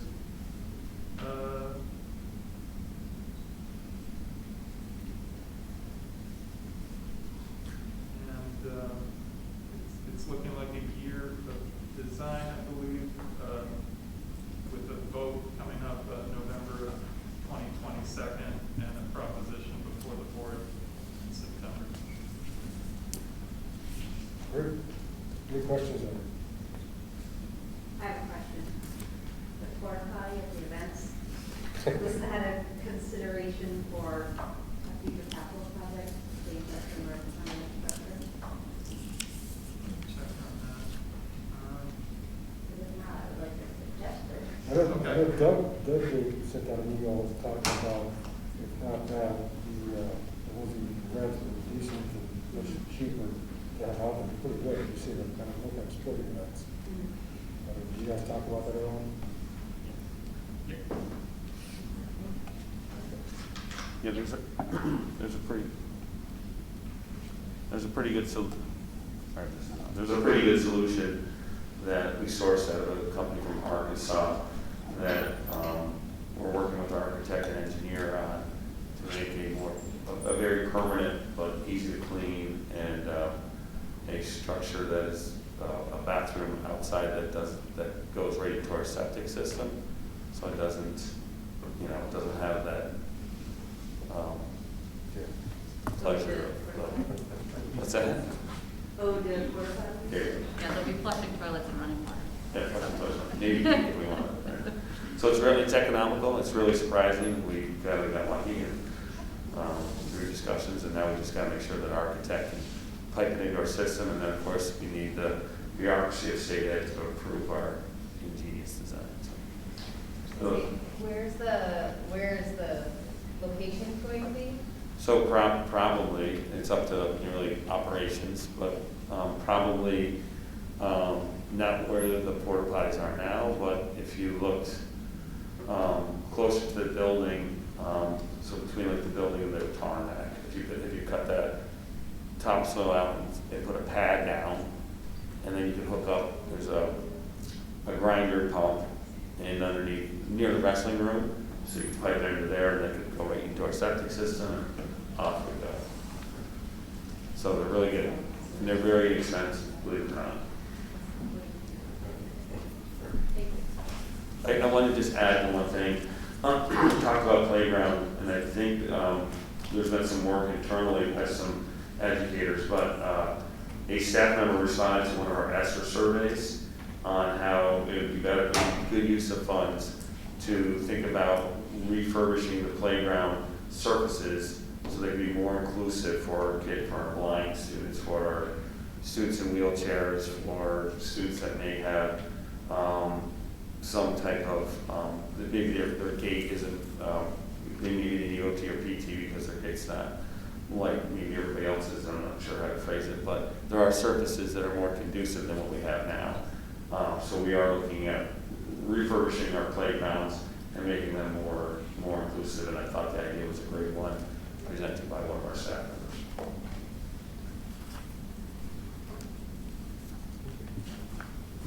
Okay, Hall of Fame Committee, so we have not met in the last meeting, but we will be planning to meet next month in December.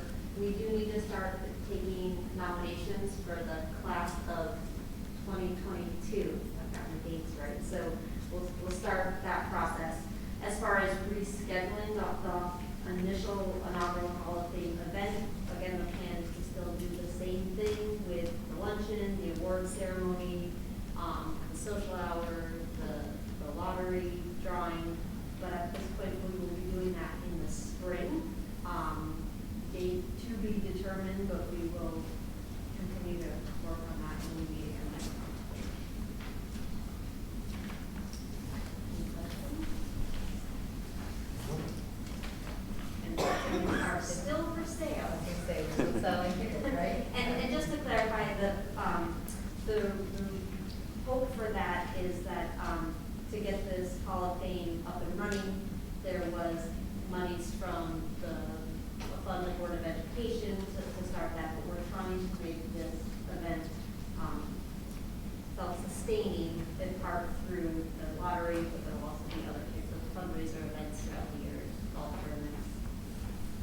Well, join the committee, give us a good idea. Any other questions?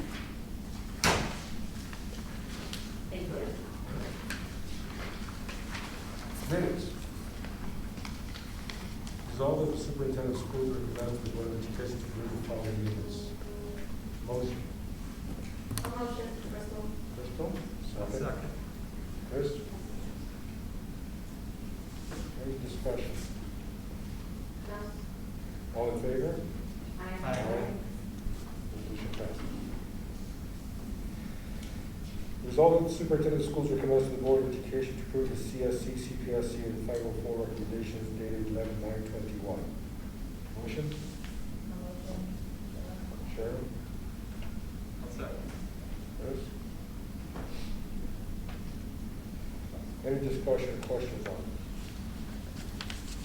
All in, go ahead. No, not to say no.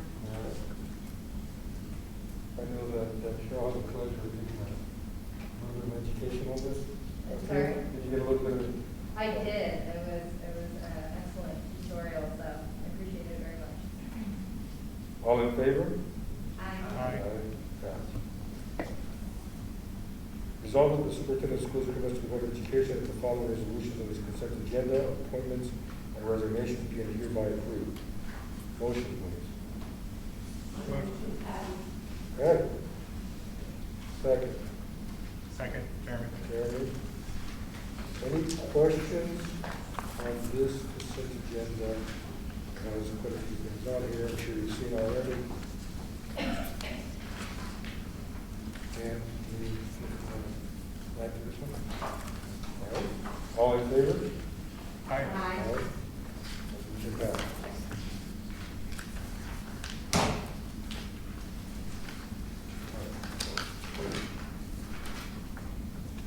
The miscellaneous. Correct me if I'm wrong. Yeah. Resolved that the superintendent of schools recommends to the Board of Education that the following resolutions on the consent agenda: district-wide school safety plan 2022-2023, budget calendar, side letter of understanding, administrators, MU2, and Steve, employment contract, district treasurer, contract, Beekmantown support staff, supervisors association, employment contract, payroll clerk, employment contract, medical assistant technician, CIO, side letter of understanding, or rifle being hereby approved. I need a motion. Motion, Chairman? Jeremy, second. Second, Courtney. Courtney. All right. Any questions? This is a full one. I just want to clarify, budget calendar is different than the school calendar. Yes. Okay, perfect, thank you.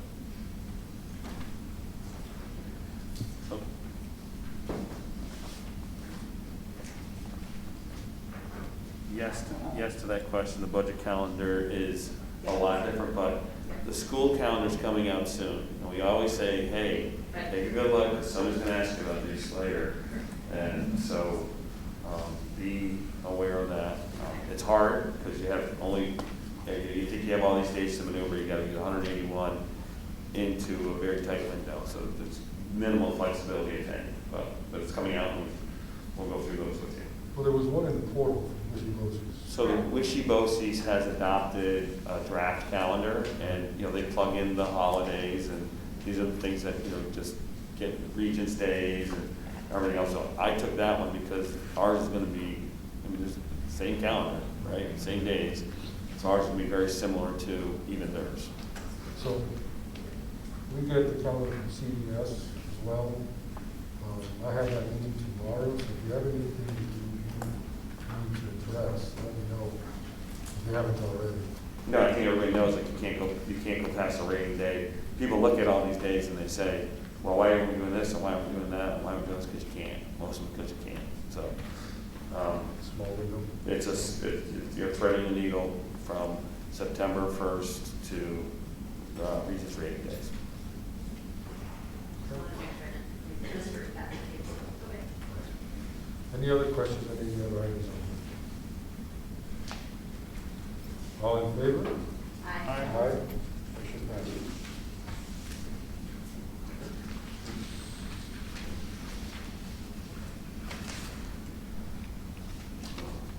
So, the last one, we recommended a resolution because the district-wide safety plan. So, why are we recommending it? Yeah, that's an error. Where are you? So if you look at the paragraph we just read above, we have the safety plan in there for 2022, 2023, and now we have it again. So would that be, that's redundant? Or not? Am I missing something? So our former board clerk, who does work with us, has said that it needed to be in those spots, so. Okay. Do it separate. We'll do a separate one for.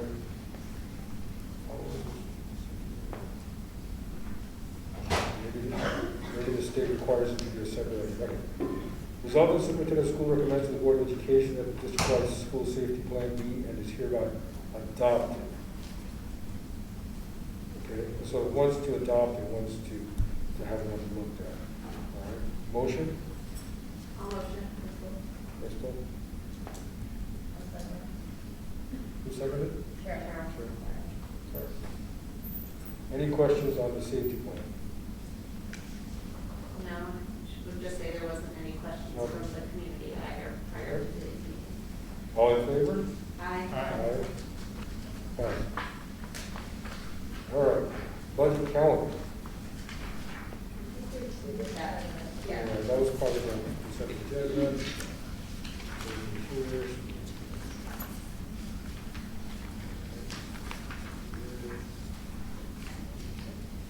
Financial.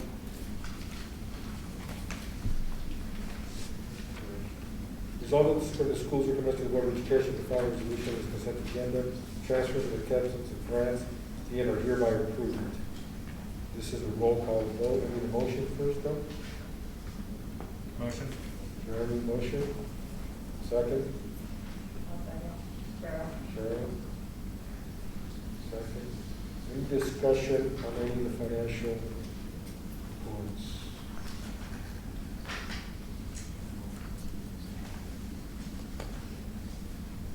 And we go over these extensively in the audit committee. All right, no questions? Roll call, please. Douglas Beebe, Yes. Jeremy Connors, Yes. Patty LaFleur, Yes. Cheryl McKenzie, Yes. Ed Marin, Yes. Christopher Micho, Yes. Courtney Miller, Yes. Crystal Palmer, Yes. and Nicole Dufour. All right, passes.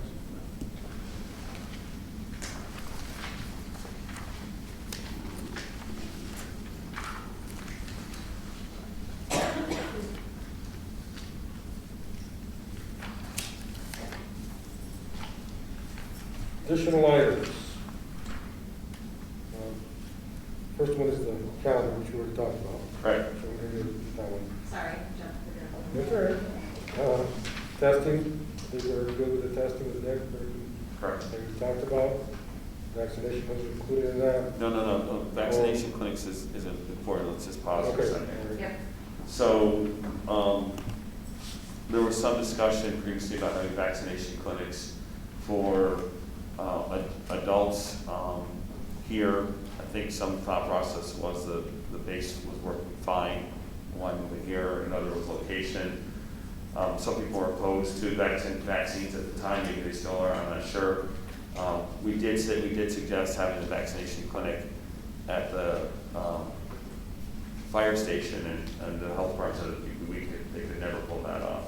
So, Really? yeah, really. What, did they give you a reason to why that wouldn't make sense? Logistics, I guess. So, but for now with kids, there's another push to have vaccination clinics in schools for, the kids. We haven't been solicited yet, but my experience tells me we will be. And, with that comes, there's a couple of anaphylactic shock is it's a real concern. Nobody would be vaccinated without parental consent. That's not what we're talking about, but parents wanted it and you had it here at school. Is the board in support of having vaccination clinics for those kids that want to have it? So it's not a resolution, I'm just looking for Yes. move forward. Absolutely. Yeah. We have to follow the health guidelines. Oh, yeah. That we require, so it's not like, We wouldn't be making up our own rules. This would be, Right. the health people would be coming in.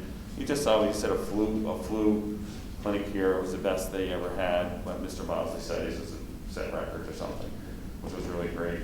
So it would be very similar. There would be, medical people here and it'd be a spot and we'd make it work. So I didn't see any apprehension. I saw a lot of heads saying, yeah, let's do that. any concerns? I just have a question, I can't remember because of all the parent square surveys that come out. Was the family members querying at one point if there was interest from the community? Did I ask the community if they had interest in having children vaccination clinics here? No, we have not done that.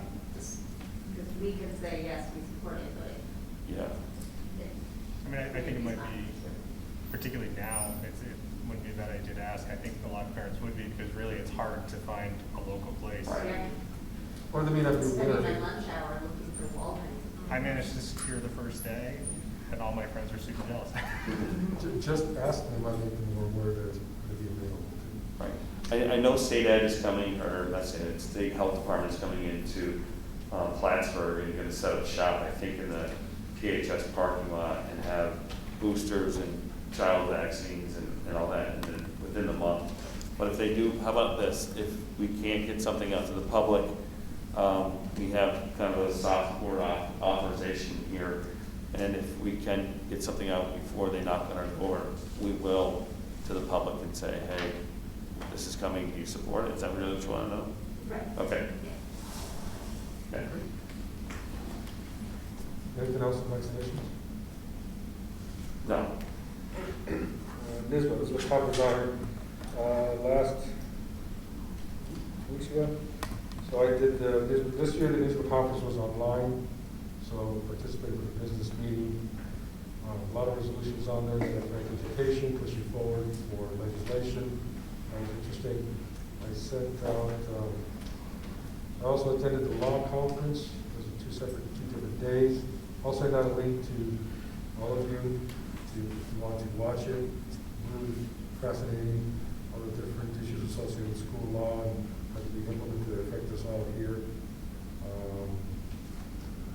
again, this goes out to you and the staff, if there's anything that you feel you want to change in New York State with regards to improving education, this board has the capability of creating a draft resolution with input from staff, teachers, administrators, and the board. And if you feel that it's something that's particularly important to us, you can put it into the pipeline and then push it in through New York State School Boards Association for putting it on the table for all the legislators. I've seen it over the last 12 years, whatever now, however long I've been here. I've seen it work. I've seen it go through the process, a lot of debate that on our business day, and I've seen it go all the way through to become law. So it works. So it's a mechanism for us to make a change in education. I would submit that the board gives serious consideration to presenting a resolution much in line with what Mr. Pepe talked about with why does Beekmantown Central School District have more kids in quarantine than major cities. Is because our rules, we're essentially suspending kids from their education out of fear, not out of science. So if we could pass a resolution that would allow us to either use the CDC guidelines or utilize effective tests to stay, we could keep our kids in school more often and our teachers in school more often, which impacts a lot of different things. Yeah, I've been reading a lot lately on the test of the state throughout the country, lots of articles on that. Clearly, it's best to have kids in school. I can imagine that if you have a big component of students that are missing in a class, and the teacher's trying to carry those kids to the next part of the subject, that it must be difficult to keep that education process going. I know it's got to be hard. So I am surprised, and I know that there has been even some frustration. I just hear the CBS table with the different approaches that different departments of health look at, not just in our county, but other counties. So it is a strong topic of conversation. All right, Even if you just had alignment with the CDC and throughout the willy-nilly of every local department of health that may be appointed by elected officials, like our Department of Health is a certified engineer. He has no health background, right? So, let's have the health people make health decisions. Well, I can tell that as an engineer, I wouldn't want to. I can take my best guess, but I do not do infectious diseases research. So, all right. Can I Yeah, go ahead. suggest something to talk about for a future meeting? We're talking about hoping to move forward, right, with COVID, and we'll figure out what's, based on the data, what happens. But reopening the fitness center for community members, if we could talk about that in the future,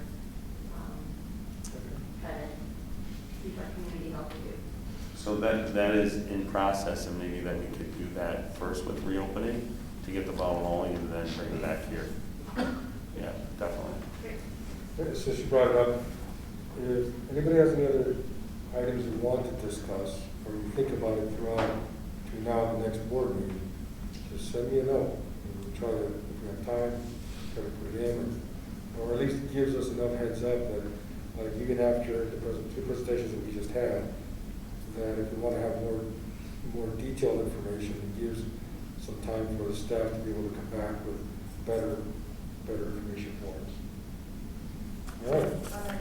Yes. I have a question that, just by going over the material that was gathered for this meeting, I was looking at the flyer, which is excellent, and it was giving a ratio of student teachers 12:1, and we also had enrollment numbers included in the board information, and the classroom numbers were higher, and so I would like to ask that in the next meeting, perhaps we can, if you guys, Mr. Mannix and others could educate me on how that ratio number is calculated and how that relates to what the numbers are actually on the classroom, so I can understand better how that is. That's a whole staff. I can give you a nutshell when we can go, into the metrics, but that's the whole staff, like all staff. So we have some rooms, we have some staff that don't have kids in front of them, like that. They're not classroom teachers, right? We have a lot of staff that aren't classroom teachers.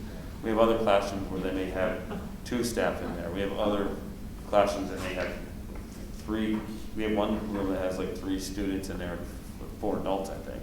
Right. So it's the average of the staff and the students. And I assume that all schools calculate it in the same way. The state gives us that number, right? So then, and so again, I would really be interested to hear like, the numbers of the classrooms I saw, so like some of the 5th grade classrooms having like, I think there were 26, I think. I think we just gave you, we just, hold on a second, we just put that in the portal. Yeah.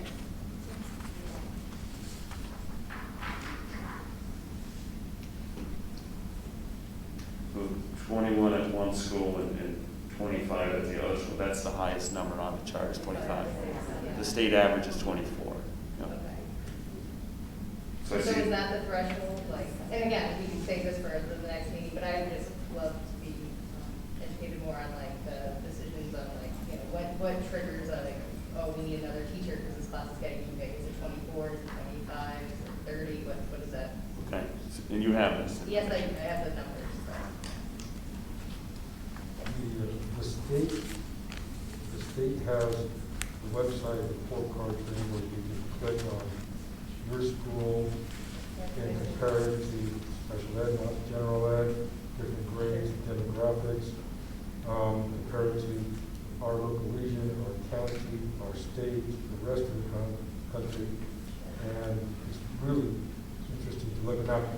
A lot of times I'll look at it, it may not really make sense to me, and I'll ask the teacher, I'll ask, my wife was a teacher, so she's very quick to highlight what I don't know, right? And so I'll ask staff or administrators. But you said that website was shut down for a while, or still that way? What website? The New York State one that has some of I'm not sure which website you're referring to. okay, thanks. That certainly happens. And just for clarity, we have on this is the averages, right? These are the average. We were talking about average. These are the district averages. We don't have each classroom. I mean, we have it, but I can't put it on one sheet. So that's the average. So where do we find the peak top, peak low, all of that? Where do you find the peak top and peak low? Yeah, so if we're looking at the average, and we want to go look at, if there are classes that have, an average is an average, you don't want to have classes that have 60 kids in, right? So how do we find out what the maximum load is on that mean or deviation of actual classes? For New York State? No, us. I mean, we have all the information you want, and you can look at it 100 different ways. I mean, we have it all. Because I think that's kind of what you just gave. If you look at the average, it doesn't tell us what the maximum, Right, we definitely have it. Yeah, we definitely have it. All right, so if you're interested in that, send an email to the whole board. And so we can take a look at it. All right. Yeah, good information. Okay. All right, any other questions or additional items to discuss? All right, next thing is public comment. Do we have anybody who wants to make a comment? All right. Well, you're an adult, so I guess I don't have to read this out. You did it before.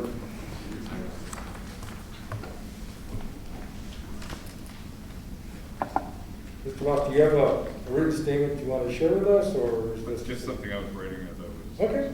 Great. Can you guys hear me without that? Can you use that, Ron? Oh, okay. We record the meetings.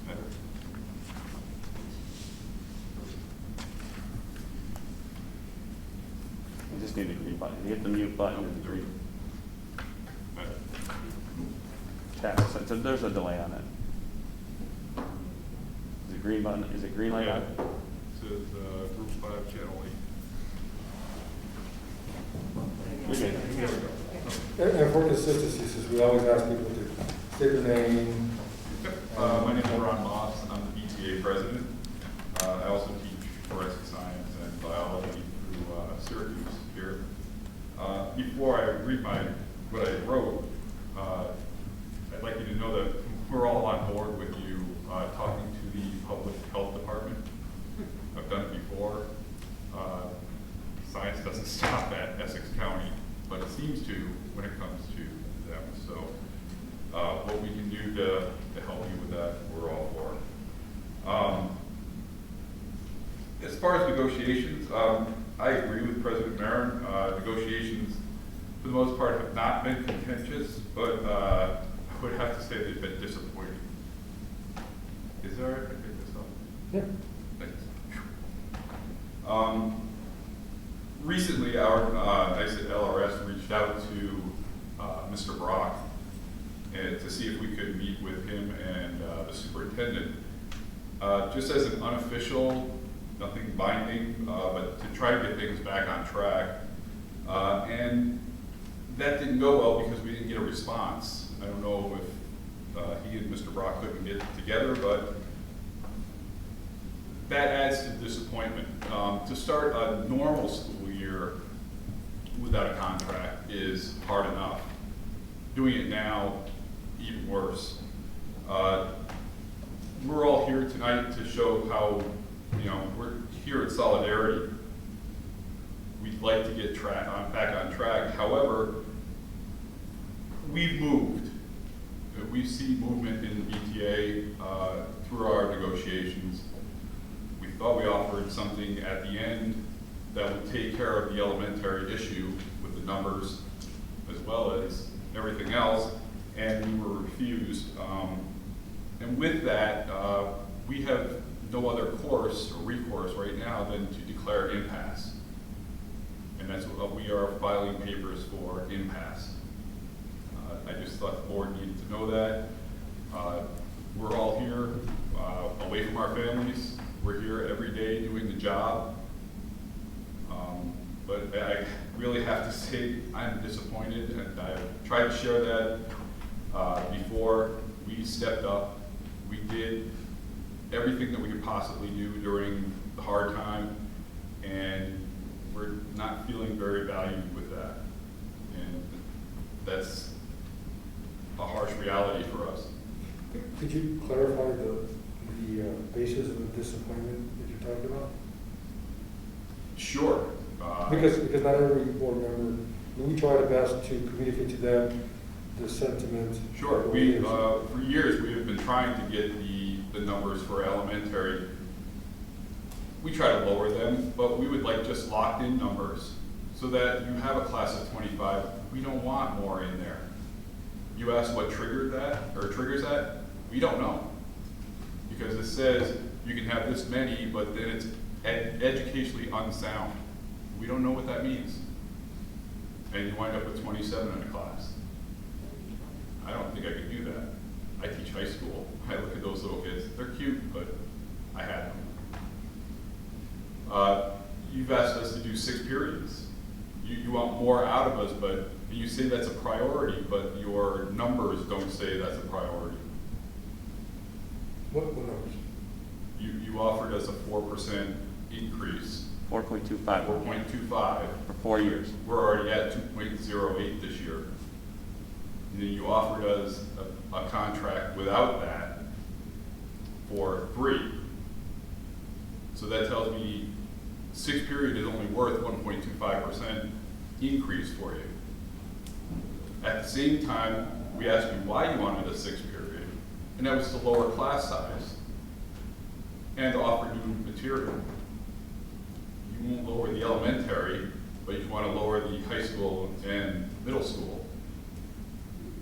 At the same time, making us work harder, more, taking on another 28 kids, which doesn't sound like much, but considering we get 20, 25 every class, every 45 minutes, 47 minutes, it adds up. We made movement. We offered you an increase in insurance. We even offered you an increase. You asked for everyone to pay in retirement. We offered you a compromise to that, and we really are at impasse. I can't bring to my people 6 periods for what you're offering. You made fun of me because I put 10% at the beginning. 12. 12. Fine, 12, because I was working with new money. I didn't work with inclusive in the years that I've negotiated. So you it's think- 12%. Okay, go ahead, yeah, all right. Each year. One, Sure, that's right. that's negotiation. You start high, you start low. We started high, you came in with, we wanted to see what we could get before we gave you money. It was the second or third, probably, I think it was the third meeting before we even got an idea of what you were offering. Real quick, could you clarify your concerns on the sixth period? Clarify my Your concerns. concern on the sixth period. Well, we did ELT. We added 7 minutes onto a class. Over that time, that adds a sixth period. You paid us $8,700.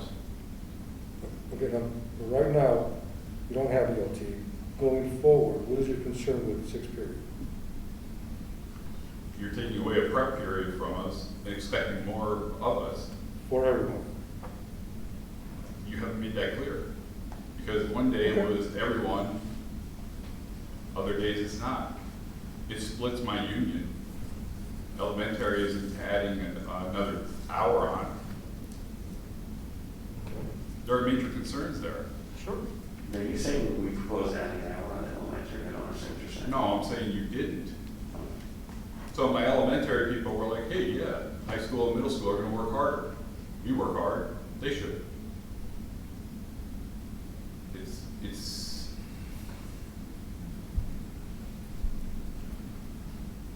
figure out a way to put this nicely. It was a slap in our face. And sixth period, that's a big deal. I don't have time now to get all of my stuff done with 2 prep periods. You want to take a prep period away and then add another class. I have 3 preps already. How am I supposed to create another class? So you say you don't have time to prep with your classes that you teach with the prep periods that you have. Right. Is that what you're saying? And now you want to take one of those away, which means more time on my time. I don't think there's a day, maybe a couple of days that I leave at the end of my school day at 2:30. I was here on Sunday. I was here early tonight, figuring out a crime scene. We don't have the facilities. We don't have the staff to do 6 periods. But that seems to be your final line. Are you talking about just high school? Because elementary seems to have 6 periods, right? They don't do periods. Well, you know what I'm saying. Pardon? I'm talking about the process. Elementary is different. They have however much time that they put in as well. Are you separating the 6th period from elementary concern to just middle school and high school? I'm trying to understand that. Well, you proposed it. Right. So But your concern. The only groups that go with periods are the high school and the middle school. But the time element of teaching, just like you said, that elementary teachers have with students time versus middle school and high school time with students is different. I couldn't really understand what you, can you, I read lips too. And there's a certain amount of lack of knowledge because I'm not an educator like you guys are, so there's a lot of that. But I know that I'm trying to understand your concern with 6th period time. There's touch time with students, right? And elementary has a full day of touch time with students. And high school and middle school doesn't, but they have their prep periods, which they need, correct?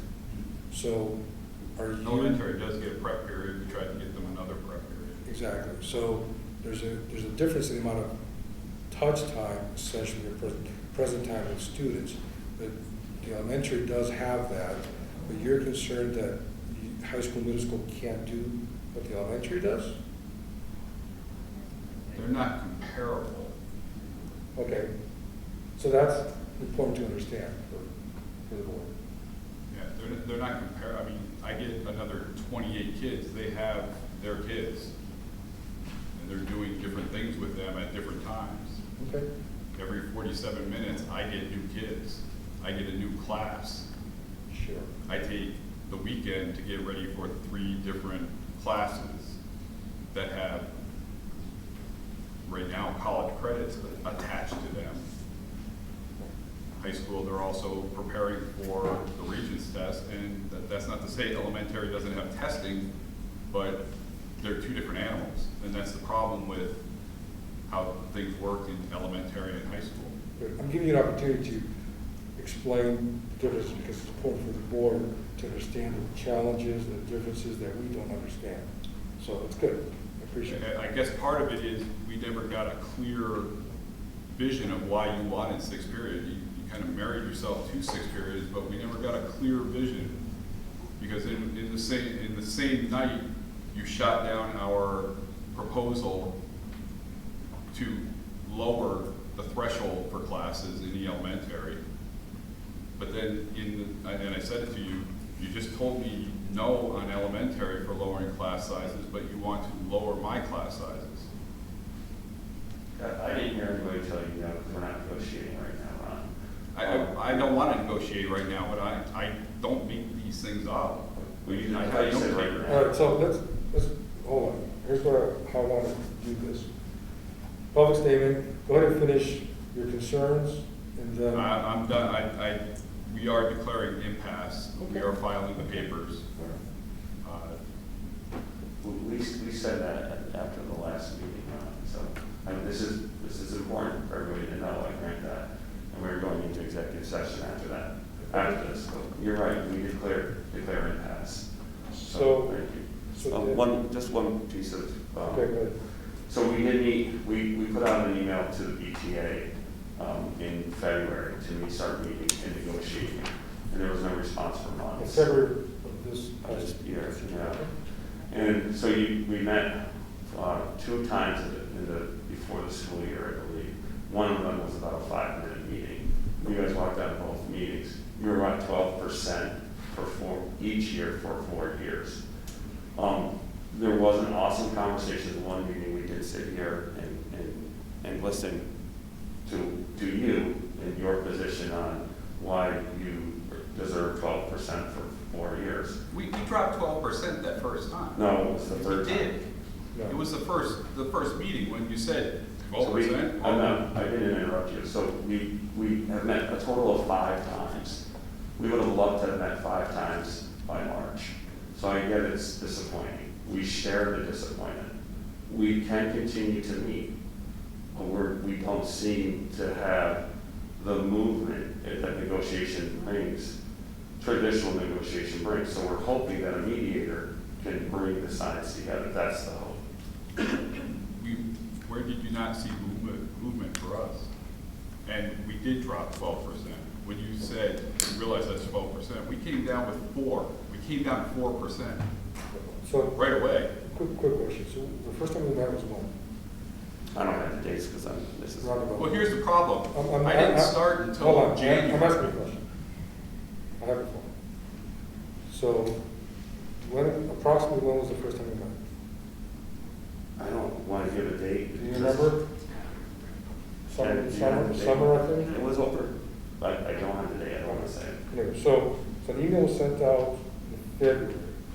Why did it take so long to get a response? I had just started as president in January. I didn't even have my team yet. It doesn't matter. If it was It does matter. You or somebody else. I'm not raising my voice, Ron. I'm trying to listen. Yeah, but see, you're trying to control the narrative The here. email was sent out. Why did we not get anything until that far? I had just started. So somebody, okay, so you're saying So somebody else didn't. here's what happens. I've already got 5 problems I have to take care of. And negotiations wasn't one of them. Not to mention, we were still waiting to hear about financial information. I'm not gonna start negotiating when I've got somebody saying we're poor, but I know federal money's coming in, I know other money's coming in. I asked for an ST3, and I didn't get it until, I don't remember when. Is Is that necessary? It's not her fault, it's, No, I'm asking, is an ST3? I didn't realize I had taken a long time getting an ST3. We had gotten a contract rate report within days of you asking for it. I had to ask a couple times for the ST3.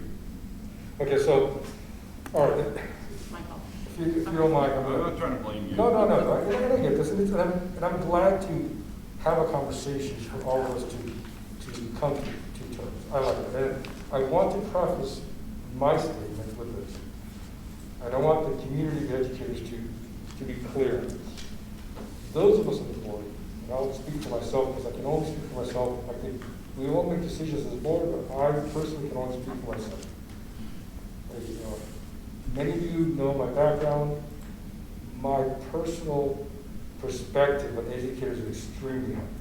They're the reason I am where I'm at. Incredible value to my kids. I've all gone through you guys. So you guys, if this country could value educators like Scandinavia does, I'd be ecstatic. And I've made that comment many, many times in board meetings throughout the years. Having said that, I'll give you an example. My son just made it to the state finals. While we were there this past weekend, he saw a teacher that he had in elementary. He was excited to see her. That teacher got laid off by poor budget programming when I first started on the board. It was a heartbreaking moment for me being on board, a new board member, when I saw a bunch of teachers had to get laid off because the board ahead of that did not manage finances correctly, and we lost great educators. And I get it that everyone needs to be paid what they deserve. And you guys, I value tremendously. My wife was a teacher. I had a small moment of education when I was waiting for my security clearance in Northern, where I taught in Los Angeles from K through 12. I even got awarded the privilege to have my own class in the summer, 8th grade algebra. I can't say that I have your experience, Ron. I don't. The years of experience you have. But I will tell you that I have experience being in a classroom where a student was taken out of my class in Southern LA and had a weapon on them. So I will say that I can't see the struggles. My wife was a teacher. Like I said, I have a small taste of it. And for goodness sake, man, I appreciate everything you guys do. This last year was hard for everybody. You guys know that.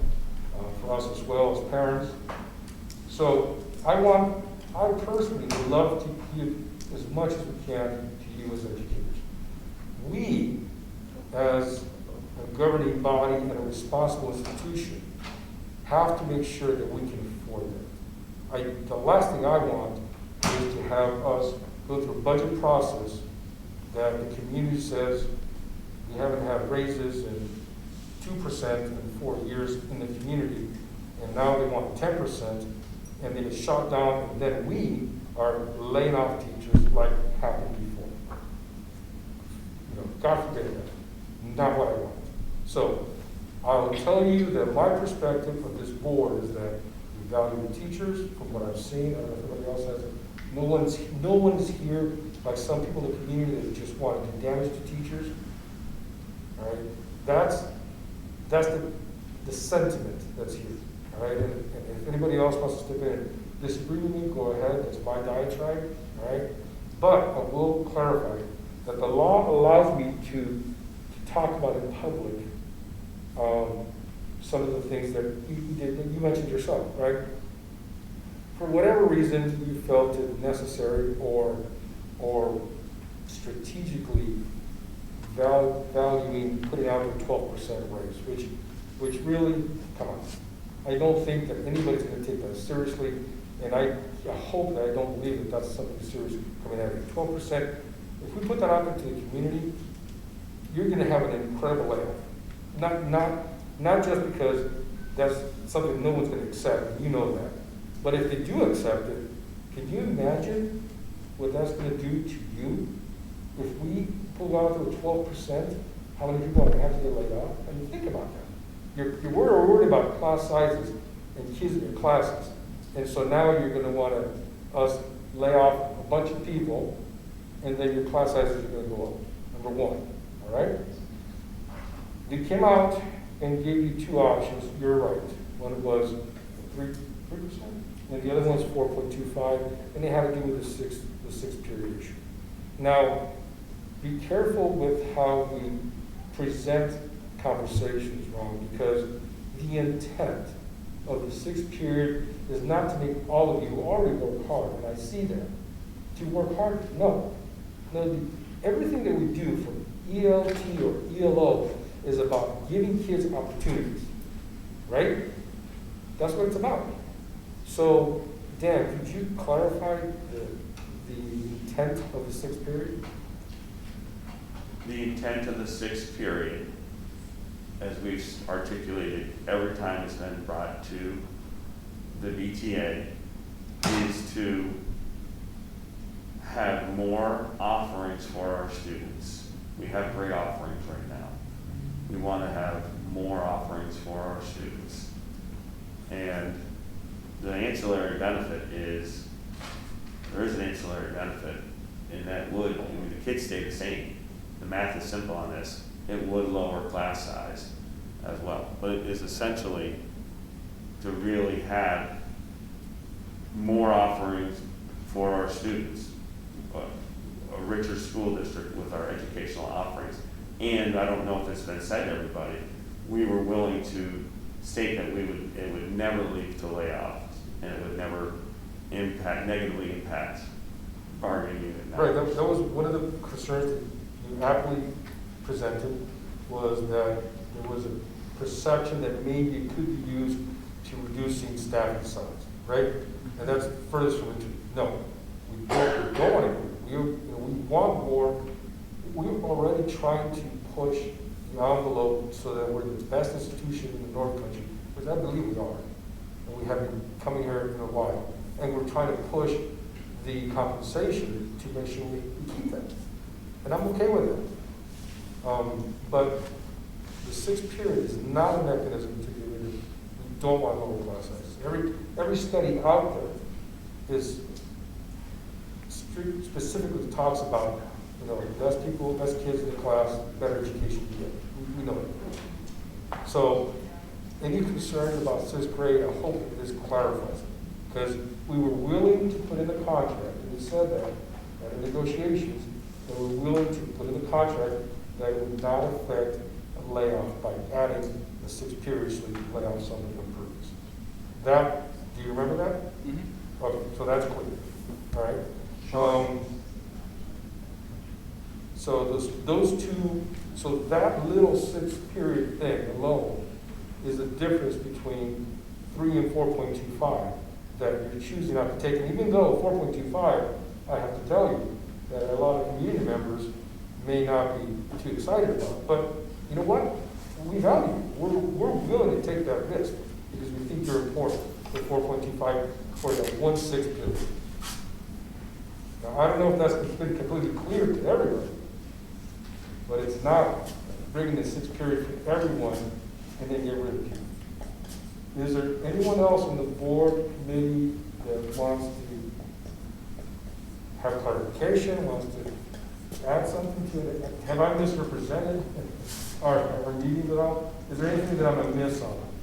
Crystal? No, I guess my understanding was, I'll take Ron's example. You said you teach 3 classes, and so let's say you have 25 kids in each class, and then if you had that additional section or unit, it's not new content necessarily, but I saw that as a way to reduce that class size for you, so to have less kids, more teaching time. There was a discussion about more teacher to student, lower teacher to student ratio, and less. There was a comment about duty, right? There'd be then you wouldn't be assigned a duty, so you'd have more time for your students. So, say that last part about duty again? So my understanding was with the 6th period, and correct me if I'm wrong, if that was an option, and using it as a way to reduce class size, it wouldn't be that you would have your 6th period and you have a duty now, is that correct? Yeah. And I don't because I'm the president, but everybody else does. all right. So again, that to give those opportunities to have that more programming, smaller class size, not creating more work was not how I saw it. Meaning, if there's 75 kids that take your class, we're not saying, okay, now there's going to be 100 kids taking your class. Right. So I just want to clarify the 1.25 for the 6th period. Obviously, we're not talking 1.25 because raises compound, and maybe we need a math teacher to come on up here. But that 1.25 in the first year, if you're taking on top of 3, if that's what you said, and it's 1.25 the value. The second year, that 1.25 is baked into the second year, and then you get another 1.25. So you're carrying that with you. That compounds again, and that compounds again, and that keeps compounding as you're here. So it's not 1.25. It grows and grows and grows because you're getting 1.25 every year, and you don't lose it after the year. It's not static. It's compounding. Then you get to take 60% of that, all of that, in your retirement for the rest of your life. So don't misrepresent it as 1.25 because that's the value on this. It's an enormous, just do the math on it. Just do the math on it. It's an enormous increase in your final average salary, which you take with you. So whether you understand it or not, you're going to get 1.25 the first year. That's in your salary. The second year, you're going to get another 1.25. The third year, you're going to get a third 1.25. And the fourth year, you're going to get a fourth 1.25. And then all other years, those are baked in. How many ways you can find it or call me stupid? I mean, I asked you to clarify why we're paying. You want sustainability. Yes. You said that to us. And we said you can't do sustainability on the backs of the teachers. You just transferred, I mean, you glossed over it because you did it all as a block, but you just transferred $90,000 for another administrator. You transferred that from the teacher's salaries into... That you asked for in Committee of 9. That the BTA begged for more admin in the Committee of 9. Every time we give you something, Oh, wait, I don't know what you're talking about. We haven't had a Committee of 9. I just asked for a Committee of 9. I haven't heard, except thank you. Carlos was the PTA president. And he asked for another administrator. Yes. Yeah. Yeah. I think the quote was, we don't need another counselor, we need a disciplinarian. This is why we're at impasse, because It is. I've also had conversations that I'm now hearing that we never had. Okay, We so talked to you about AIS last year, and then suddenly you've got an administrator telling teachers that we shouldn't have that. That's an issue that you need to resolve within your system to make sure that you're completely informed, right? That's the fact that you weren't ready to respond, whatever. That's your system should be allowing you to be up to speed and ready to perform your representation of your community. So please be careful when you come. I'm always willing to listen to every teacher. I think the teachers that know me know that I am. Was there anybody on that Committee of 9? And I'm happy. I'm not done. Sarah and I, it Ron, I still have to take. You had the floor. So when you come to a meeting with us and you present 12%, I'm taking your face value that that's what you're doing. So make sure that when you come to us, you're functioning in good faith. Otherwise, your credibility representing them, to me, starts to drop. So either be real or tell me that this is not a real component. Okay, can I talk now? Yes, I will. Good. I didn't propose 12%. I went with new money, 10%. We dropped that the second meeting when you said... What is that? What is that new money, 10%? Because we've never, we always look at what the raise is going to be, not what we're making. They're talking about step, inclusive or not. We're talking about we get our step. Yes. So we're talking about what goes on top of our step. So 10 on top of your step. Yeah, because we thought we were worth it. And then when we discussed it, we dropped that. You guys like to keep bringing that up, and I don't know how many times it's on the tape now. 12%, 12%, teachers asked for 12%. That's not what we asked for. That's exactly what you asked for. We asked for 10, new money 10. We then dropped it down to 4. It's still 12.5% no matter how you We dropped it. That was the first, You want to go with what you did? You gave us no money. No, that's not what I. You gave us zero. You said, Tony Brock sat right where you were sitting and said to us, we want to see what we're going to get first before we give you any idea of what the money is. No, we're just trying to understand what you want so that we know where the cents are going to sit, of course. I don't know how you negotiate, but we always negotiated by coming in high, you came in low, and then we met in the middle. I understand the convention of trying to find somewhere to work with, and I get that. But it's not out here and then over here. It's, let's be We realistic. went from here down to Let's- here. Okay, whatever. Yes, but if you want this group to support and try to help you, bring something that's realistic, that doesn't bring us to this conversation. We did. No. We gave you insurance. We gave you insurance for Okay, all right. retirees. Anyway, We're so, done. so, okay. Thank you for your time. I don't think I can take being called stupid anymore. I'm done. We have tried to negotiate in good faith. Yes, we came in at 12%. We dropped right down to 4%. We are now at impasse. We're also We have the at 4. You have the 4 and a quarter, and you have the 3, and it's really up to you. Now that you understand the 6th period, and you know that's. I don't really think I do understand the 6th period. So, So this isn't the Yeah, forum this for is- negotiation. So, All you right. guys work with your team. We're going to work with our team. There's going to be a mediator so that there's better understanding, because obviously things aren't going in really well, and it's not supposed to go into everybody. It's supposed to go into your team. I trust your team. I think we're going to get there. We've only had 5 meetings. 2 of them one lasted for 5 minutes. One lasted for 5 minutes. The second meeting. And maybe that's where you dropped it from 12 to 4. I think it was the 3rd meeting. Okay, We'll so- continue to meet, but right now we're done. Okay, so what I will ask, and it's important, and it's good to know that maybe there isn't clarity on the 6th period. The 6th period component was presented to you. Bring back all of the reasons why it doesn't make sense.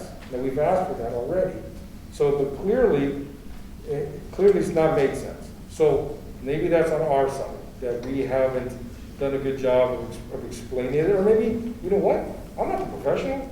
I'm not in your seat. I didn't know how it impacts. Put it down, explain it so that I can present it to the rest of the board in an eloquent, intelligent manner that makes sense so that it's worthwhile discussing, okay? So just come back to us with that so that we know that what we're talking about makes sense. So whatever concerns you have, just send it to us. It's as simple as that. Thanks. All right. Thank you. We're going into executive session to talk about. Okay. So just as a point of order, normally we don't have in the public comment discussion, this is a board meeting, but out of respect for you, obviously, I'm happy to have that open discussion. Thank you. And like I said, we're still willing to work to get And kids we have- back in school, so let us know what we can do to do that. Thank you. I just want to make sure you understand we value you, and we'll make it work. Okay? All right. Clerk Pro Tem. Resolved that the Board of Education appoint Crystal as a Clerk Pro Tem for this meeting. You need a motion? Chris? Second? Patty? All in favor? Aye. All right. Passed. Now, executive session. Resolved that the Board of Education enter executive session to discuss collective negotiations and the employment history of a particular person or persons. Motion. Motion, Chairman. Second, Chris. Chris, second. All in favor? Aye.